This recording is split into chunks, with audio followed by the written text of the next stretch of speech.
च नन्दगोपकुमाराय गोविन्दाय नमो नमः।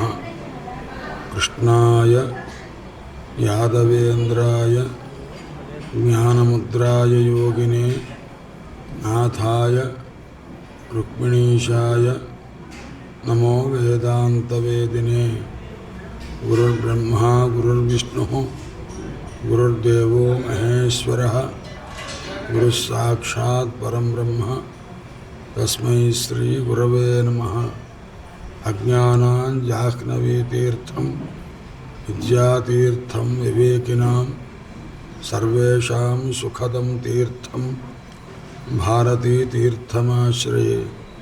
विद्याविनयसम्पन्नं वीतरागं विवेकिनं वन्दे वेदान्ततत्त्वज्ञं विधुशेखरभारतीं। श्रुतिस्मृतिपुराणानाम् आलयं करुणालयं नमामि भगवत्पादशङ्करं लोकशङ्करम्। अष्टादशपुराणानां कर्तारं च महामुनिं ब्रह्मसूत्रप्रणेतारं नौमि सत्यवतीसुतं। व्यासं वसिष्ठनप्तारं शक्तेः पौत्रमकल्मषं पराशरात्मजं वन्दे सुकतातं तपोनिधिं। यं प्रव्रजन्तमनुपेतमपेतकृच्छं द्वैपायनो विरहकातर आजुहाव पुत्रेति तन्मयतया तरवोऽभिनेदुः। तं सर्वभूतहृदयं मुनिमानतोऽस्मि। यस्वानुभावम् अखिलश्रुतिसारम् एकम् अध्यात्मदीपम् अतितितीर्षतां तमोन्धं संसारिणां करुणयाः पुराणगुह्यं तं व्याससूनुमुपयामि गुरुं मुनिं मुनीनाम्। अकारादिक्षकारान्त वर्णावयवशालिनी वीणापुस्तकहस्ताव्यात् प्रणो देवी सरस्वती। या वर्णपदवाक्यार्थ गद्यपद्यस्वरूपिणी वाचि नर्तयतु क्षिप्रं मेधां देवी सरस्वती। दारान् विधेः उदारान् करुणापूरान् कराब्जधृतकीरान् हीरालङ्कृतहारान् जगदाधारान् विभावये धीरान्। ओं नमः परमहंसास्वादिचरणकमलचिन्मकरन्दाय भक्तजनमानसनिवासाय श्रीरामचन्द्राय। माधवो माधवावीशौ सर्वसिद्धिविधायिनौ वन्दे परस्परात्मानौ परस्परनुतिप्रियौ। वागीशायस्य वदने लक्ष्मीर्यस्य च वक्षसि यस्यास्ते हृदये संवित्तं नृसिंहम् अहं भजे। विश्वसर्गविसर्गादिनवलक्षणलक्षितं श्रीकृष्णाक्षं परं धाम जगद्धाम नमाम तत्।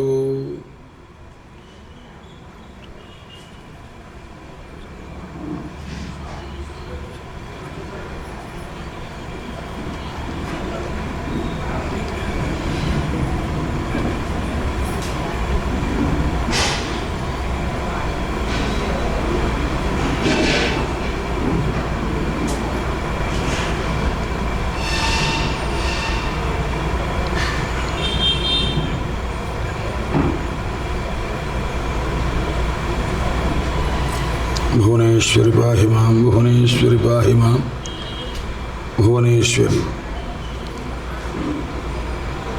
సద్గురు పరదేవతా కృపచేత జగద్గురుల యొక్క అసీమ కృపా విశేషం చేత సంకల్పించినది జగద్గురువులు అనుగ్రహించినది అయిన ఈ సప్తాహ జ్ఞాన యజ్ఞ మహోత్సవంలో చివరి రోజుకు 7వ రోజుకు చేరుకున్నాం. నిన్నటి రోజున నవనాథ చరిత్ర అనబడే నవయోగులు నిమిచక్రవర్తి యజ్ఞం చేస్తుండగా మహనీయులు వచ్చి వారు ఆ యజ్ఞంలో ఉన్నవారిని తమ దర్శనం చేత అనుగ్రహించారు. ఆ సమయంలో నిమచక్రవర్తి అందరూ కూడా లేచి నించున్నారు. అగ్నులు కూడా లేచి నించున్నవి, వారిని గౌరవించినవి. నిమచక్రవర్తి వారిని క్షణం కూడా వృధా చేయకుండగా ఏ రకంగా మానవుడన్నవాడు కృతార్థుడవుతాడో చెప్పవలసింది అని ఒక్కొక్క మహర్షిని, ఒక్కొక్క యోగిని ఒక్కొక్క ప్రశ్న వేశారు. కవి, హరి, అంతరిక్ష, ప్రబుద్ధ, పిప్పలాయన, ఆవిర్హోత్ర, ద్రుమిళ, చమస, కరభాజన అని ఆ 9 మందిని కూడా ఒక్కొక్కరిని ఒక్కొక్క ప్రశ్న వేశారు. ఆ సమయంలో మహనీయుడు కరభాజనుడు చెప్తున్నారు. చివరాయన కరభాజనుడు అంటే, కర అంటే చేతిలో, అరచేతిలో ఉన్నట్టుగా జ్ఞానాన్ని జనయతి పుట్టించేవాడు. అతి సులువుగా భక్తి జ్ఞానములను కలగజేసేవారు కాబట్టి కరభాజనుడు అని ఆయన అంటారన్నమాట. అట్టి మహనీయుడు చెప్తున్నారు, నాయన నిమచక్రవర్తి అన్ని యుగాలలో కంటే కూడా గొప్ప యుగమేది, కలిం సభాజయంత్యార్యా అని. అయ్యా, ఏ మానవులున్నా ఏం కోరుకుంటారయ్యా అన్నారు. ఈ కలిందుకయ్యా బాబు అనుకుంటారు, కానీ యోగ్యులైనటువంటి వారు, పెద్దలైనటువంటి వారు, వివేకం గలవారు మేము కలియుగంలో పుట్టాలి అని అనుకుంటారు. ఎందుకంటే గుణజ్ఞాః సారభాగినః, గుణం తెలిసిన వారు, సారాన్ని పొందగలిగినటువంటి వారు కలిలో పుట్టాలి అనుకుంటారు. కారణం ఏమిటంటే ఇక్కడ నామ సంకీర్తనం చేతనే, భగవన్నామ సంకీర్తనం చేతనే ప్రతివాడు కూడా మోక్షాన్ని పొందగలుగుతాడు. అందుచేత అందరూ కూడా కోరుకునేటటువంటిది కలియుగం నాయన. ఎందుకంటే మానవులు ఎక్కడెక్కడెక్కడో ఏ విషయాల మీదో తిరుగుతూ నానా బాధపడుతూ ఉంటారు. అటువంటి వాడు శాంతిని పొందాలి అంటే భగవన్నామ సంకీర్తనము, భగవద్గథా శ్రవణము తప్ప వేరు లేదు. కాబట్టి నాయన భగవన్నామము, భగవద్గథా శ్రవణము అనేది మహోన్నతమైనది అని చెప్పారు. కృతాదిషు ప్రజారాజన్ కళా విచ్ఛంతి సంభవం. కృతయుగంలో ఉన్నటువంటి వాళ్ళు కూడా, ఏ యుగం అంటే ఏదో పుట్టామండి తేడాగా వచ్చి కృతయుగంలో కానీ కలియుగంలో పుట్టాలండి అని కోరుకుంటూ ఉంటారు. కృతాది యుగంలో, కృతయుగంలో, త్రేతాయుగంలో, ద్వాపరయుగంలో ఉన్నవాళ్ళు కోరుకునేది ఎక్కడయ్యా అన్నారు. కృతాదిషు ప్రజారాజన్ కళా విచ్ఛంతి సంభవం. మాకు కలియుగంలో మాకు పుట్టుకు రావాలి. ఎందుకంటే కలవు ఖలు భవిష్యంతి నారాయణ పరాయణాః అన్నారు. కలియుగంలో శ్రీమన్నారాయణమూర్తి యందు దివ్యమైన భక్తి కలిగినటువంటి వాళ్ళు ఉంటారు. అందుచేత అటువంటి మహనీయులకి దర్శనమవుతుంది, భగవన్నామ సంకీర్తనం చేసుకోవచ్చు అని కోరుకుంటూ ఉంటారు. అందుచేత నామం తాలూకు గొప్పతనం ఏమిటయ్యా అన్నారు. కావేరీ, తామ్రపర్ణి మొదలైన నదులన్నీ కూడా ఏవైతే ఉన్నవో అవన్నీ కూడాను మహోన్నతమైనటువంటి నదులున్నవి. అటువంటి నదులు కలియుగంలో మనం పొందగలుగుతాము. తామ్రపర్ణి, కృతమాల, పయస్విని, కావేరి, ప్రతీచి, మహానది ఇవన్నీ కూడా జలములు. అది వాసుదేవుని యొక్క స్వరూపము కలిగినట్టివి నాయన. అందువల్ల ఇది మంచి విషయము. ఏ యుగం మంచిది, ఎక్కడ ఉంటే మంచిది అనేదానికి సమాధానంగా ఈ మాటలు కూడా చెప్పారు. ఇవన్నీ ఎవరు చెప్తున్నారు? నిమచక్రవర్తికి 9 మంది ఋషులు చెప్పారు. ఈ కథ ఎవరితో చెప్తున్నారయ్యా? వసుదేవుల వారితోటి నారద మహర్షి చెప్తున్నారు. ఆ నారద మహర్షి ద్వారకకు వచ్చారు. ఎందుకంటే యాదవులకు శాపం కలిగింది. శాపం సాంబుని వల్ల అపహాస్యం చేస్తే బ్రాహ్మణోత్తముల్ని వాళ్ళు శాపం పెట్టారు, యదువంశం నష్టమవుతుంది అని. ఈ రకంగా సన్నివేశం జరిగితే నారదుల వారు పరమాత్మ యొక్క సన్నిధానంలో చివరి సమయం వచ్చిందేమో, ఎక్కువ కాలం ఉందామని ద్వారకకు వస్తున్నారు. అప్పుడు నారదుల వారిని వసుదేవుల వారు అడిగారు, నాయన భాగవత ధర్మాలంటే ఏమిటో చెప్పమని. అప్పుడు తన మాటగా కాకుండా ఆ మహనీయులైన వృషభదేవుని యొక్క 9 మంది కొడుకుల యొక్క అభిప్రాయం ఏదైతే ఉందో అది చెప్పారు. ఈ విధంగా నాయన వసుదేవ, ఆ నవనాథులనబడే నవయోగులు ఎవరైతే ఉన్నారో వారంతా నిమిచక్రవర్తికి భాగవత ధర్మాలని ఈ విధంగా ఉపదేశం చేశారు. ఆ ఉపదేశాన్ని పొంది మిథిలా నగరాధిపతి అయిన నిమిచక్రవర్తి జాయంతేయులను అనగా వృషభదేవుని కుమారులను అందరినీ కూడా పూజించారు. వెంటనే ఆ చక్రవర్తి యొక్క పూజను అందుకుంటూనే అంతర్ధానం చెందారు.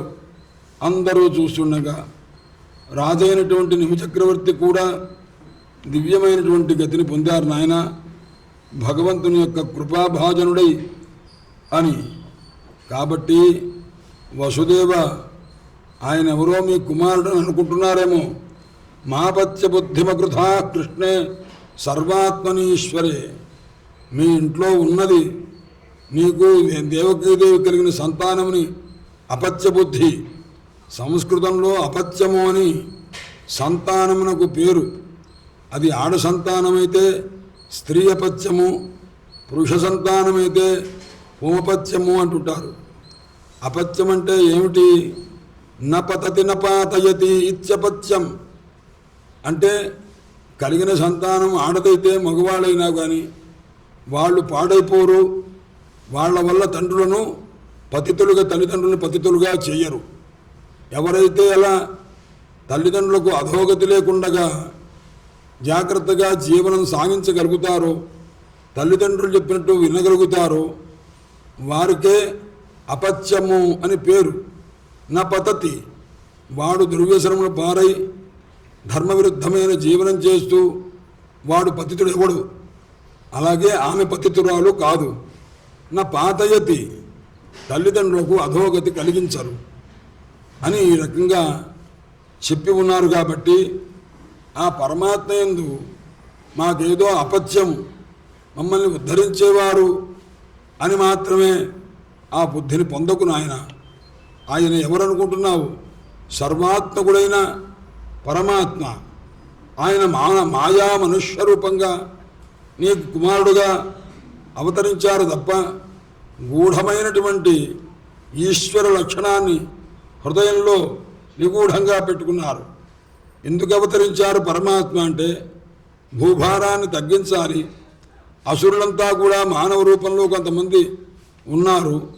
వారందరినీ సంహారం చేసి ఈ లోకాన్ని రక్షించాలి, ధర్మాన్ని రక్షించాలి, ధర్మాసక్తులైనటువంటి భక్తులను రక్షించాలి అనే ఉద్దేశం చేత అవతరించారు పరమాత్మ. అట్టి మహనీయుని యొక్క చరిత్ర లోకంలో విస్తారంగా ఉన్నది అని చెప్పి కృష్ణ పరమాత్మ యొక్క నిజరూపము, అసలైన తత్వాన్ని వసుదేవునకు నారదుల వారు ఉపదేశం చేశారు. అది విన్నారు. మహానుభావుడైన వసుదేవుడు ఆశ్చర్యపడ్డారు. దేవకీదేవి కూడా విన్నది. ఇద్దరికీ కూడా మోహం పోయింది. మా కుమారుడు అన్నటువంటి భ్రాంతి ఏదైతే ఉందో అది కాస్త పోయింది. ఈ విధంగా ఆ దేవకీ వసుదేవుల మోహాన్ని పోగొట్టుకొని ఇటుపైన భగవద్భావం కలిగి పరమాత్మ యందు వాడు ఎంతో గొప్ప అనుభూతిని పొందుతూ ఉన్నారు. నాయన పరీక్షన్ మహారాజా, ఈ దివ్యమైనటువంటి నారదుల వారు చెప్పిన నిమిజాయంతేయ సంవాదము, నిమిచక్రవర్తికి జయంతి కుమారుడు, వృషభదేవునకు జయంతికి కలిగిన కుమారుడు, జయంతి కుమారుడు కాబట్టి జాయంతేయులు అంటారు. ఆ నిమిజాయంతేయ సంవాదం అనే కథను నీకు చెప్పాను. అది పరమ పవిత్రమైనటువంటిది. ఎవరైతే దీన్ని ధరిస్తారో వాడు సమస్తమైన సంసార బంధాన్ని దుఃఖాన్ని కూడా పోగొట్టుకుని బ్రహ్మజ్ఞాన సంపత్తి కలిగిన వాడు అవుతారు అన్నారు. తర్వాత పరీక్షన్ మహారాజునకు సుఖయోగేంద్రుల వారు చెప్తున్నారు, ఎప్పుడైతే ఈ విధంగా జరిగిందో ఒక రోజున ద్వారకకి బ్రహ్మదేవుడు, పరమేశ్వరుడు, సనకాది మహర్షులు, అలాగే ఇంద్రాది దేవతలు, భూతగణము, మరుద్దేవతలు, అష్టవశువులు, అశ్విని దేవతలు, ఋభువులు, అంగిరో మహర్షి మొదలైనటువంటి పెద్దలంతా వచ్చారు. గంధర్వులు వచ్చారు, అప్సరసులు వచ్చారు, నాగులు వచ్చారు, సిద్ధచారణ యక్షులంతా వచ్చారు, ఋషులు వచ్చారు, పితృదేవతలు వచ్చారు, విద్యాధరులు వచ్చారు, కిన్నరులు వచ్చారు. అందరూ ఎక్కడికి చేరారయ్యా అన్నారు. ద్వారకాముపసంజగ్ముహో, ద్వారకకు వచ్చారు. ఎందుకు వచ్చారు అని, ద్వారేకం బ్రహ్మ వర్తతే, ద్వారంలో ఏ ద్వారంలో అయితే బ్రహ్మ పరబ్రహ్మ ఉన్నాడో అది ద్వారక అంటారన్నమాట. అంటే ఏ ఇంటి దగ్గరికి వెళ్ళంగానే ద్వారంలోనే పరబ్రహ్మ సాక్షాత్కారం కలుగుతుంది. అట్టి మహనీయుని యొక్క దర్శనానికి వచ్చారు. వచ్చేసరికి వాళ్ళు వచ్చిన తర్వాత చూచారు పరమాత్మని. ఎందుకు వచ్చారయ్యా అంటే కృష్ణది దృక్షవ, కృష్ణ పరమాత్మను చూడాలని వచ్చారు.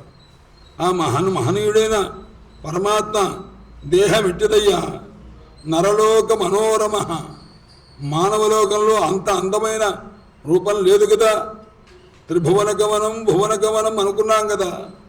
అట్టి దివ్యమైనటువంటి స్వరూపాన్ని దర్శనం చేసుకుందాము. మరల దర్శనం అవుతుందో లేదో మనకని వచ్చారు. చూచారు, పరమాత్మను చూచారు. యచక్షత అవితృప్తాక్షా, కళ్ళతో పరమాత్మలా చూస్తూనే ఉన్నట్ట. తృప్తయిందే అన్నారు. అతృప్తాక్షా, ఇంకా చూడాలి, ఇంకా చూడాలి, ఇంకా చూడాలి అని చూస్తూ ఉన్నారు. ఎందుకు? కృష్ణ పరమాత్మ అంత అద్భుతంగా ఉన్నారు. కృష్ణం అద్భుత దర్శనం, పరమాత్మ అంత దివ్యమైన రీతిగా కనిపిస్తూ ఉంటే పరమాత్మను చూచి ఊరకుండలేక దేవతలందరూ కూడా తమ వాంగ్మయాన్ని పరమాత్మ పరం చెయ్యాలి, పరమాత్మను స్తోత్రం చెయ్యాలి అని మొదలుపెట్టి దేవతలు స్తోత్రం చేస్తున్నారు. స్వామి కృష్ణ నతాస్మతే నాథ పదారవిందం, నాయన నీ పాదారవిందములకు నమస్కారం అయ్యా అన్నారు. ఎందుకంటే కృష్ణ కరుణామృతాదుల్లో కూడా చెప్తుంటారు, వటపత్రశాయి అంటుంటారే కృష్ణ పరమాత్మ.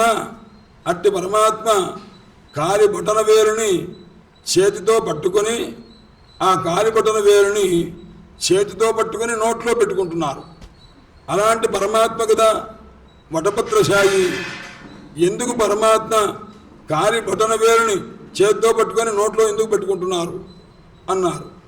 అంటే ఈ భక్తులంతా అదేమంటే మీ పాదాలకు నమస్కారం, మీ పాదాలకు నమస్కారం అని కాళ్ళు పట్టుకుంటారు, కాళ్ళకి తలకాయ ఉంచుతుంటారు, కాళ్ళ యొక్క పాదాలని ఆఘ్రాణిస్తూ ఉంటారే.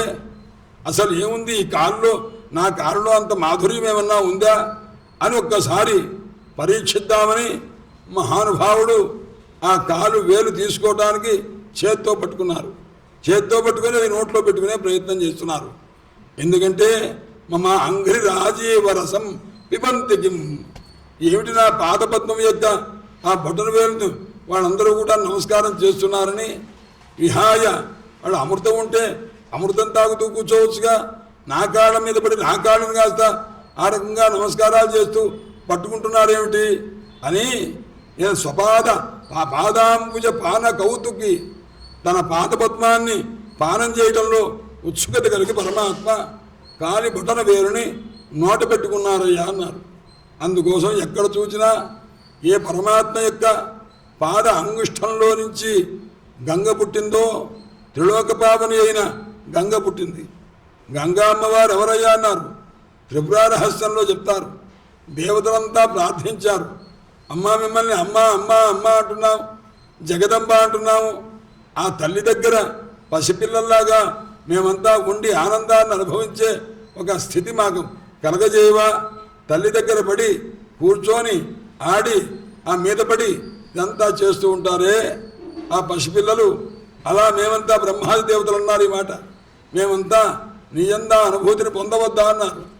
అంటే దేవతలంతా అడిగిన ఈ మాటగా విన్నది, నాయనా నేను గంగగా అవతరిస్తాను, ఆ గంగగా ఉన్నప్పుడు మీరందరూ స్నానం చేస్తారుగా, స్నానం చేసినప్పుడు ఈతలు కొడుతుంటారు, ఈ రకంగా చేస్తుంటారు, ఆ రకంగా మీ ఆనందాన్ని పొందండి నాయన అని చెప్పి తల్లి అనుగ్రహించి గంగ రూపంగా అవతరించింది అని ఒక కథ.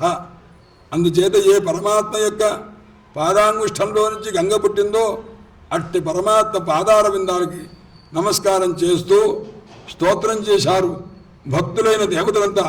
మోక్షభి కర్మమయోరుపాశాత్, కర్మమయమైన ఈ భయంకర పాశాన్ని పోగొట్టేటటువంటి దివ్యమైన పాదములు స్వామి అనేవి, అట్టి నీకు నమస్కారము అని అనేక రకములుగా పాదపునాథ భగవన్ భజతామఘన్న, నీ పాదాన్ని ఆశ్రయించాం, నీ పాదం ఏం చెయ్యాలి, నిన్ను సేవించిన మా యొక్క పాపాన్ని పోగొట్టాలి, నీ పాదములు శన్నస్తనోతు చరణ పురుషోత్తమస్య, ఆ పురుషోత్తముని యొక్క పాదములు మాకు సుఖమును కరుగజేయుగాక, ఆ పాదముల యొక్క చింతన సమస్తమైన సాంసారికమైన చింతనను పోగొట్టుగాక.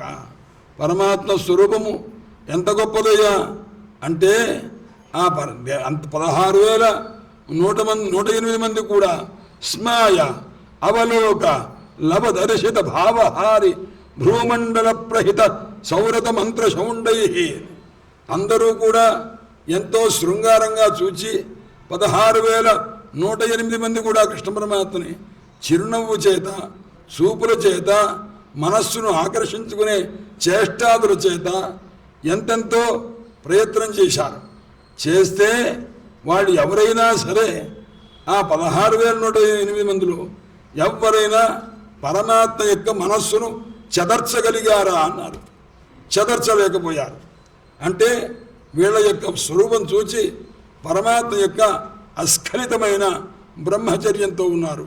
పరమాత్మ యస్యేంద్రియం విమధితం కర్ణైర్న విభూయ, పరమాత్మ యొక్క ఇంద్రియాన్ని, మనస్సును లేదా ఒక ఏ ఇంద్రియాన్నైనా సరే స్వాధీనం చేసుకోలేకపోయారు. ఇంతమంది కష్టపడి పరమాత్మ సంకల్పించి అనుగ్రహించి ఇస్తే సంతానం తప్ప, లేదా ఆయన ఎప్పుడు కోరుకున్నది లేదు. గర్గభాగవతంలో ఒక కథ ఉన్నది. గోపికలందరూ కూడా ఒక రోజున కృష్ణ పరమాత్మ రాసక్రీడా సందర్భంగా ఆలస్యంగా వస్తే, ఏం స్వామి మేమేమో పనులు ముగించుకొని సరైన సమయానికి వస్తున్నాం, 10 అయ్యేసరికి అన్నీ ముగించుకొని వస్తుంటే ఎన్ని సమాధానాలు చెప్పుకు రావాలి, ఇళ్లలో నుంచి ఇక్కడికి బృందావనం రావాలంటే అలా మేము వస్తే మీరు 12 అయింది ఇప్పటిదాకా రాలేదు, ఆడవాళ్ళం, మాకు రక్షణ మీరు తప్ప ఎవరు కాదు కదా, ఇలా ఆలస్యంగా వచ్చారేమిటన్నారు. ఆయన కంగారుగా వచ్చారు. వచ్చి ఏం చెప్పమంటారు, మా గురువుగారు నన్ను వదలలేదు, ఆయన సేవ చేసి వచ్చేసరికి నాకు ఆలస్యమైంది అన్నారు. స్వామి మీరే జగద్గురువు కదా, మీకు గురువు ఏమిటి అన్నారు. నేను మీకు గురువునట్లుగా నాకు కూడా ఒక గురువు ఉంటారు కదా, ఆయన దగ్గరికి వెళ్ళి అన్నారు. ఎవరండి వారు అన్నారు. ఉన్నారు ఒక ఆయన మహానుభావుడు, అవతల ఎక్కడో ఉంటారు, యమునకు అవతల ఉన్నారు అన్నారు. అనేసరికి అయితే ఇప్పటిదాకా మీరే మా గురువు అని అనుకుంటున్నాం, మీ గురువుగారు ఉన్న సంగతి తెలియదు, మీ గురువుగారి దర్శనం మేము చేసుకుంటాం, మాకు ఇప్పించండి అన్నారు. మీరు అనవసరంగా తొందరపడవద్దు, ఆయన చాలా కోపిష్టివారు, ఆ కోపంలో ఆయన శాపాలు పెడతారు, మీరు తట్టుకోలేరు, నేను చెప్పిన మాట వినండి, నన్ను చూచారుగా సంతోషపడండి, మా గురువుగారు నేను చూడొద్దు అన్నారు. లేదండి మేము వారికి ఏం కావాలో అవన్నీ చేసుకొని వెళతామన్నారు. మీరు పెట్టే తిండ్లు వారు తినరు, వారు గరిక ఉందే అది రసం పుచ్చుకుంటారు. ఆయన పేరు దుర్వాస మహర్షి, దూర్వారసం మాత్రమే పుచ్చుకుంటాడు ఆయన, ఆయన ఇంకేం పుచ్చుకోరు. మా కొద్దిగా వెనక కూర్చోండి తల్లి, మీ మెడని పుడితే నాకు బాధ, ఎందుకంటే మా నాన్నగారు మాకు పాఠం చెప్పేటప్పుడు ఇటుపక్క కూర్చునేవాళ్ళం మేము, ఇట్లా చూస్తుండేవారు. అప్పుడు తర్వాత చూసి వారి మెడకు నొప్పిగా ఉంటుందని నేను ఎదురుగుండగా కూర్చుంటుండేవాడు. పాపం వెనక్కి కూర్చుంటే మీకు సౌకర్యం. అయితే ఇప్పుడు దూర్వారసం తప్ప ఏమీ పుచ్చుకోరు. అంటే అయినా సరే వారికి ఒకసారి చూపిస్తాం నైవేద్యం అన్నారు. సరే మీరు మోసుకెళ్ళటం బరువు, అయితే యమున అవతలన్నారు కదా, రాత్రిపూట మేము వెళ్ళాలంటే వెళ్ళొస్తాం కానివ్వండి, మళ్ళా ఎలా వెళ్ళాలి? నౌక ఎదురు నడిపేవాళ్ళు ఉన్నారు కదా, అందుకోసం మేము ఎలా వెళ్ళాలి అని కృష్ణ పరమాత్మను అడిగారు.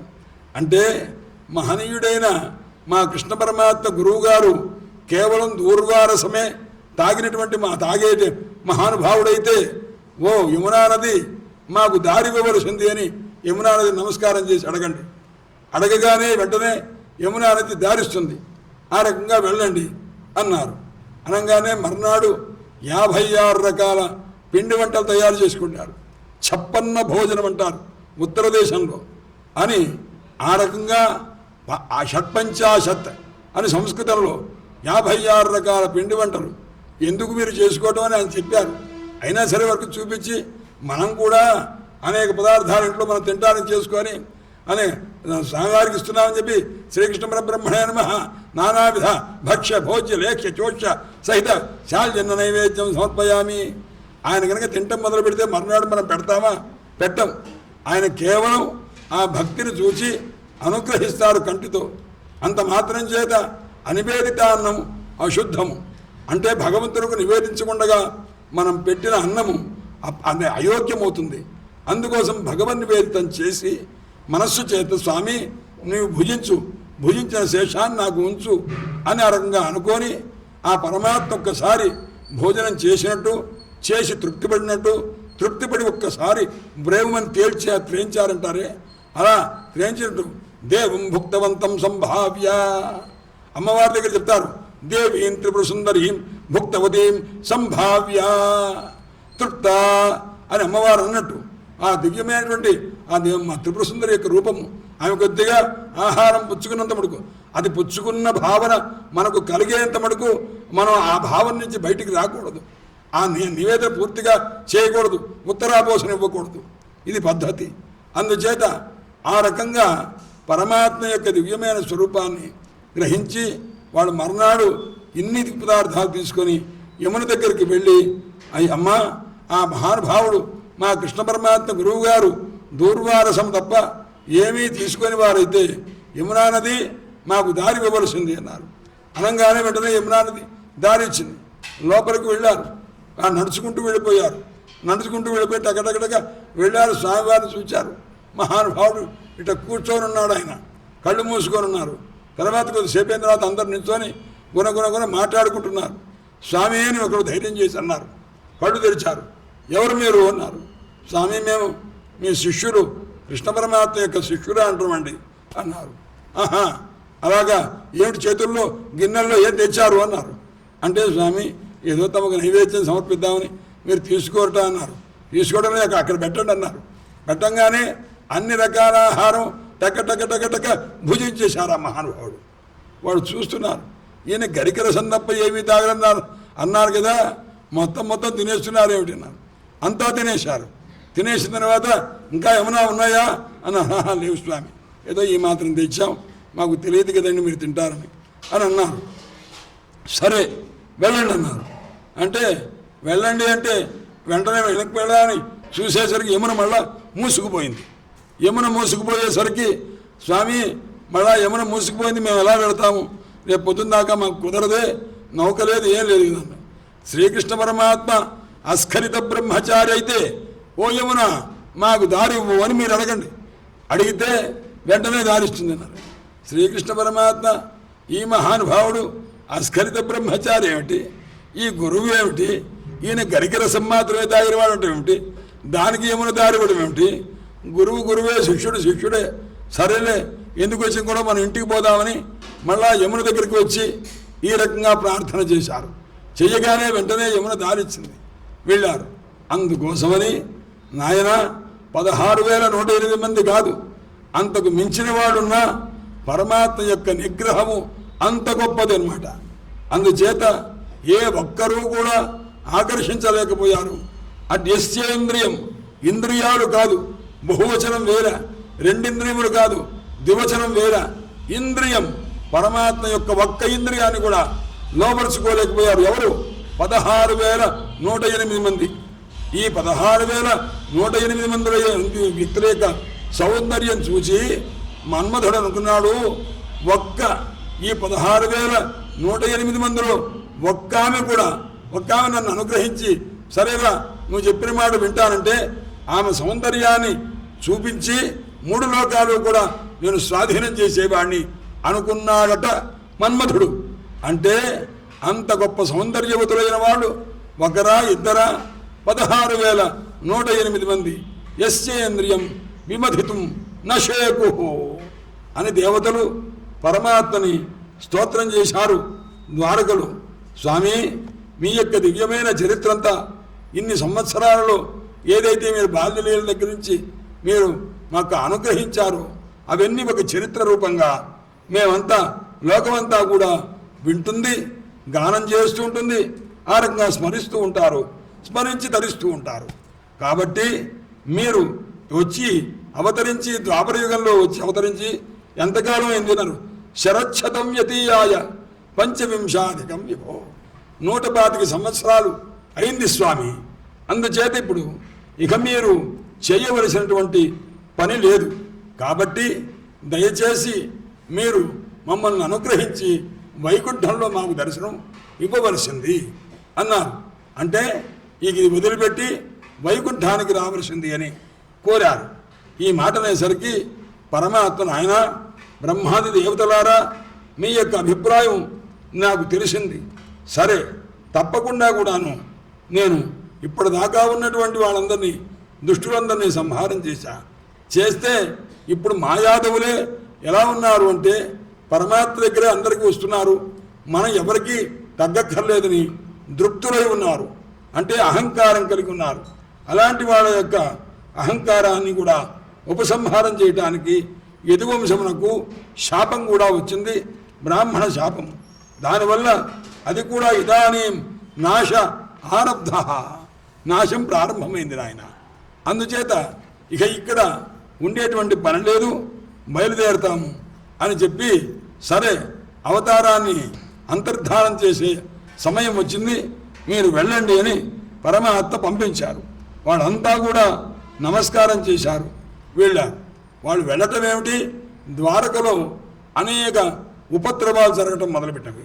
అంటే ఉత్పాతములు అంటుంటారు, అంటే పైనుంచి తోక చుక్కలు పెట్టము, ఇలాంటివన్నీ కూడా భయంకరమైనటువంటి సన్నివేశాలంతా జరిగినవి. జరిగేసరికి అప్పుడు చూచారు పరమాత్మ, యాదవ వృద్ధులందరినీ పిలిచారు.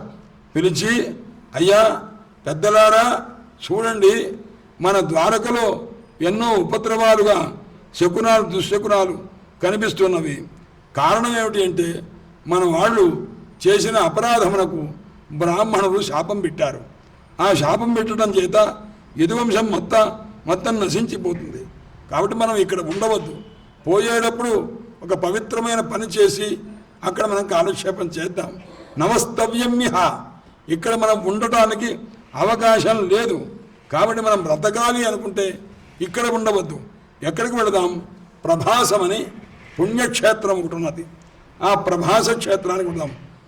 అంటే గొప్పదైన భాష జ్ఞానము ఎక్కడైతే కలుగుతుందో దానికి ప్రభాసము అని పేరు.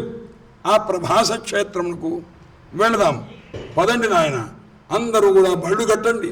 కావలసినటువంటి దాన ధర్మాదులు చేయడానికి తగిన వస్తు సంభారములు సమకూర్చుకోండి. అక్కడికి వెళ్ళి ప్రభాస క్షేత్రంలో స్నానం చేస్తే ఆ స్నానం చేసినందువల్ల ఏం కలిగింది అని పూర్వకాలం ఇంద్రుడు చంద్రుడు తనకు 28 మంది భార్యలు 27 మంది భార్యలు ప్రధానంగా ఉంటే, అంటే అశ్విన్యాది నక్షత్రములు ఎవరైతే ఉన్నారో వాళ్ళందరిలో కూడా రోహిణి యందు మాత్రమే అతి ప్రేమ కలిగి ఉంటే మిగతా పిల్లల మీద ప్రేమగా లేడని తండ్రి దక్ష ప్రజాపతికి మిగతా వాళ్ళంతా చెప్పారు. దక్ష ప్రజాపతికి కోపం వచ్చింది. ఏమయ్యా, 10 మందిని పెళ్లి చేసుకోవడం కాదు, అందరినీ సంతోషపరచగలిగి ఉండాలి. అది లేనప్పుడు నువ్వు ఎందుకు చేసుకున్నావు, నేను ఇస్తే మాత్రం అని చెప్పి నీవు ఈ రకంగా పాక్షికంగా ప్రవర్తిస్తున్నావు కాబట్టి నీవు క్షయమైపోతావు అని ఆయనకి క్షయరోగాన్ని ఇచ్చారు. అందువల్ల ప్రతి ఒక్క కృష్ణపక్షంలో ఒక్కొక్క కళ తగ్గిపోతూ ఉంటుందంటారే, దానికి కారణం అది. ఆ క్షయరోగాన్ని కాస్త పోగొట్టుకున్నాడు. ఎక్కడ? ఈ ప్రభాస క్షేత్రానికి వచ్చి పోగొట్టుకున్నాడు. స్నానం చేసి అందువల్ల మనం కూడా శాపం చేత వంశం నశించిపోతుందని వాళ్ళు అన్నారు. కాబట్టి అది లేకుండా ఉండాలి అంటే మనం ఏం చేయాలి? ఈ ప్రభాసంకి వెళ్ళి పుణ్యక్షేత్రంలో స్నానం చేసి దాన ధర్మాదులు చేద్దాము అని అన్నారు. ఎత్ర స్నాత్వ దక్షశాపాత్ గృహీతో యక్ష్మణ ఉడురాటు విముక్త. ఆ రకంగా అతనికి ఆ సన్నివేశం జరిగింది. కాబట్టి మీరందరూ కూడా వస్తు సంభారాలు పెట్టుకోండి, కనిపించిన వాళ్ళందరికీ అక్కడ దానాలు చేయండి. ఆ రకంగా చేద్దాం నాయన, బయలుదేరి వెళదాం పదండి. ఇక్కడ ఉండకూడదు. సముద్రుడు కాస్త ఇవాళ నుంచి 7వ రోజున ఈ ద్వారకనంతా ముంచి వేస్తాడు. ఈ లోపలే మనం ఇక్కడి నుంచి బయలుదేరి వెళ్ళిపోవాలి అన్నారు. ఈ విధంగా కృష్ణ పరమాత్మ ఎప్పుడైతే ఆజ్ఞాపించారో అందరూ కూడా ఆయన చెప్పిన మాట విన్నారు. అత్యంత శ్రద్ధాభక్తి కలిగిన వారు ఎవరికి వారు బళ్ళు రథాలు అన్నీ కట్టుకుని వెళ్ళిపోతున్నారు.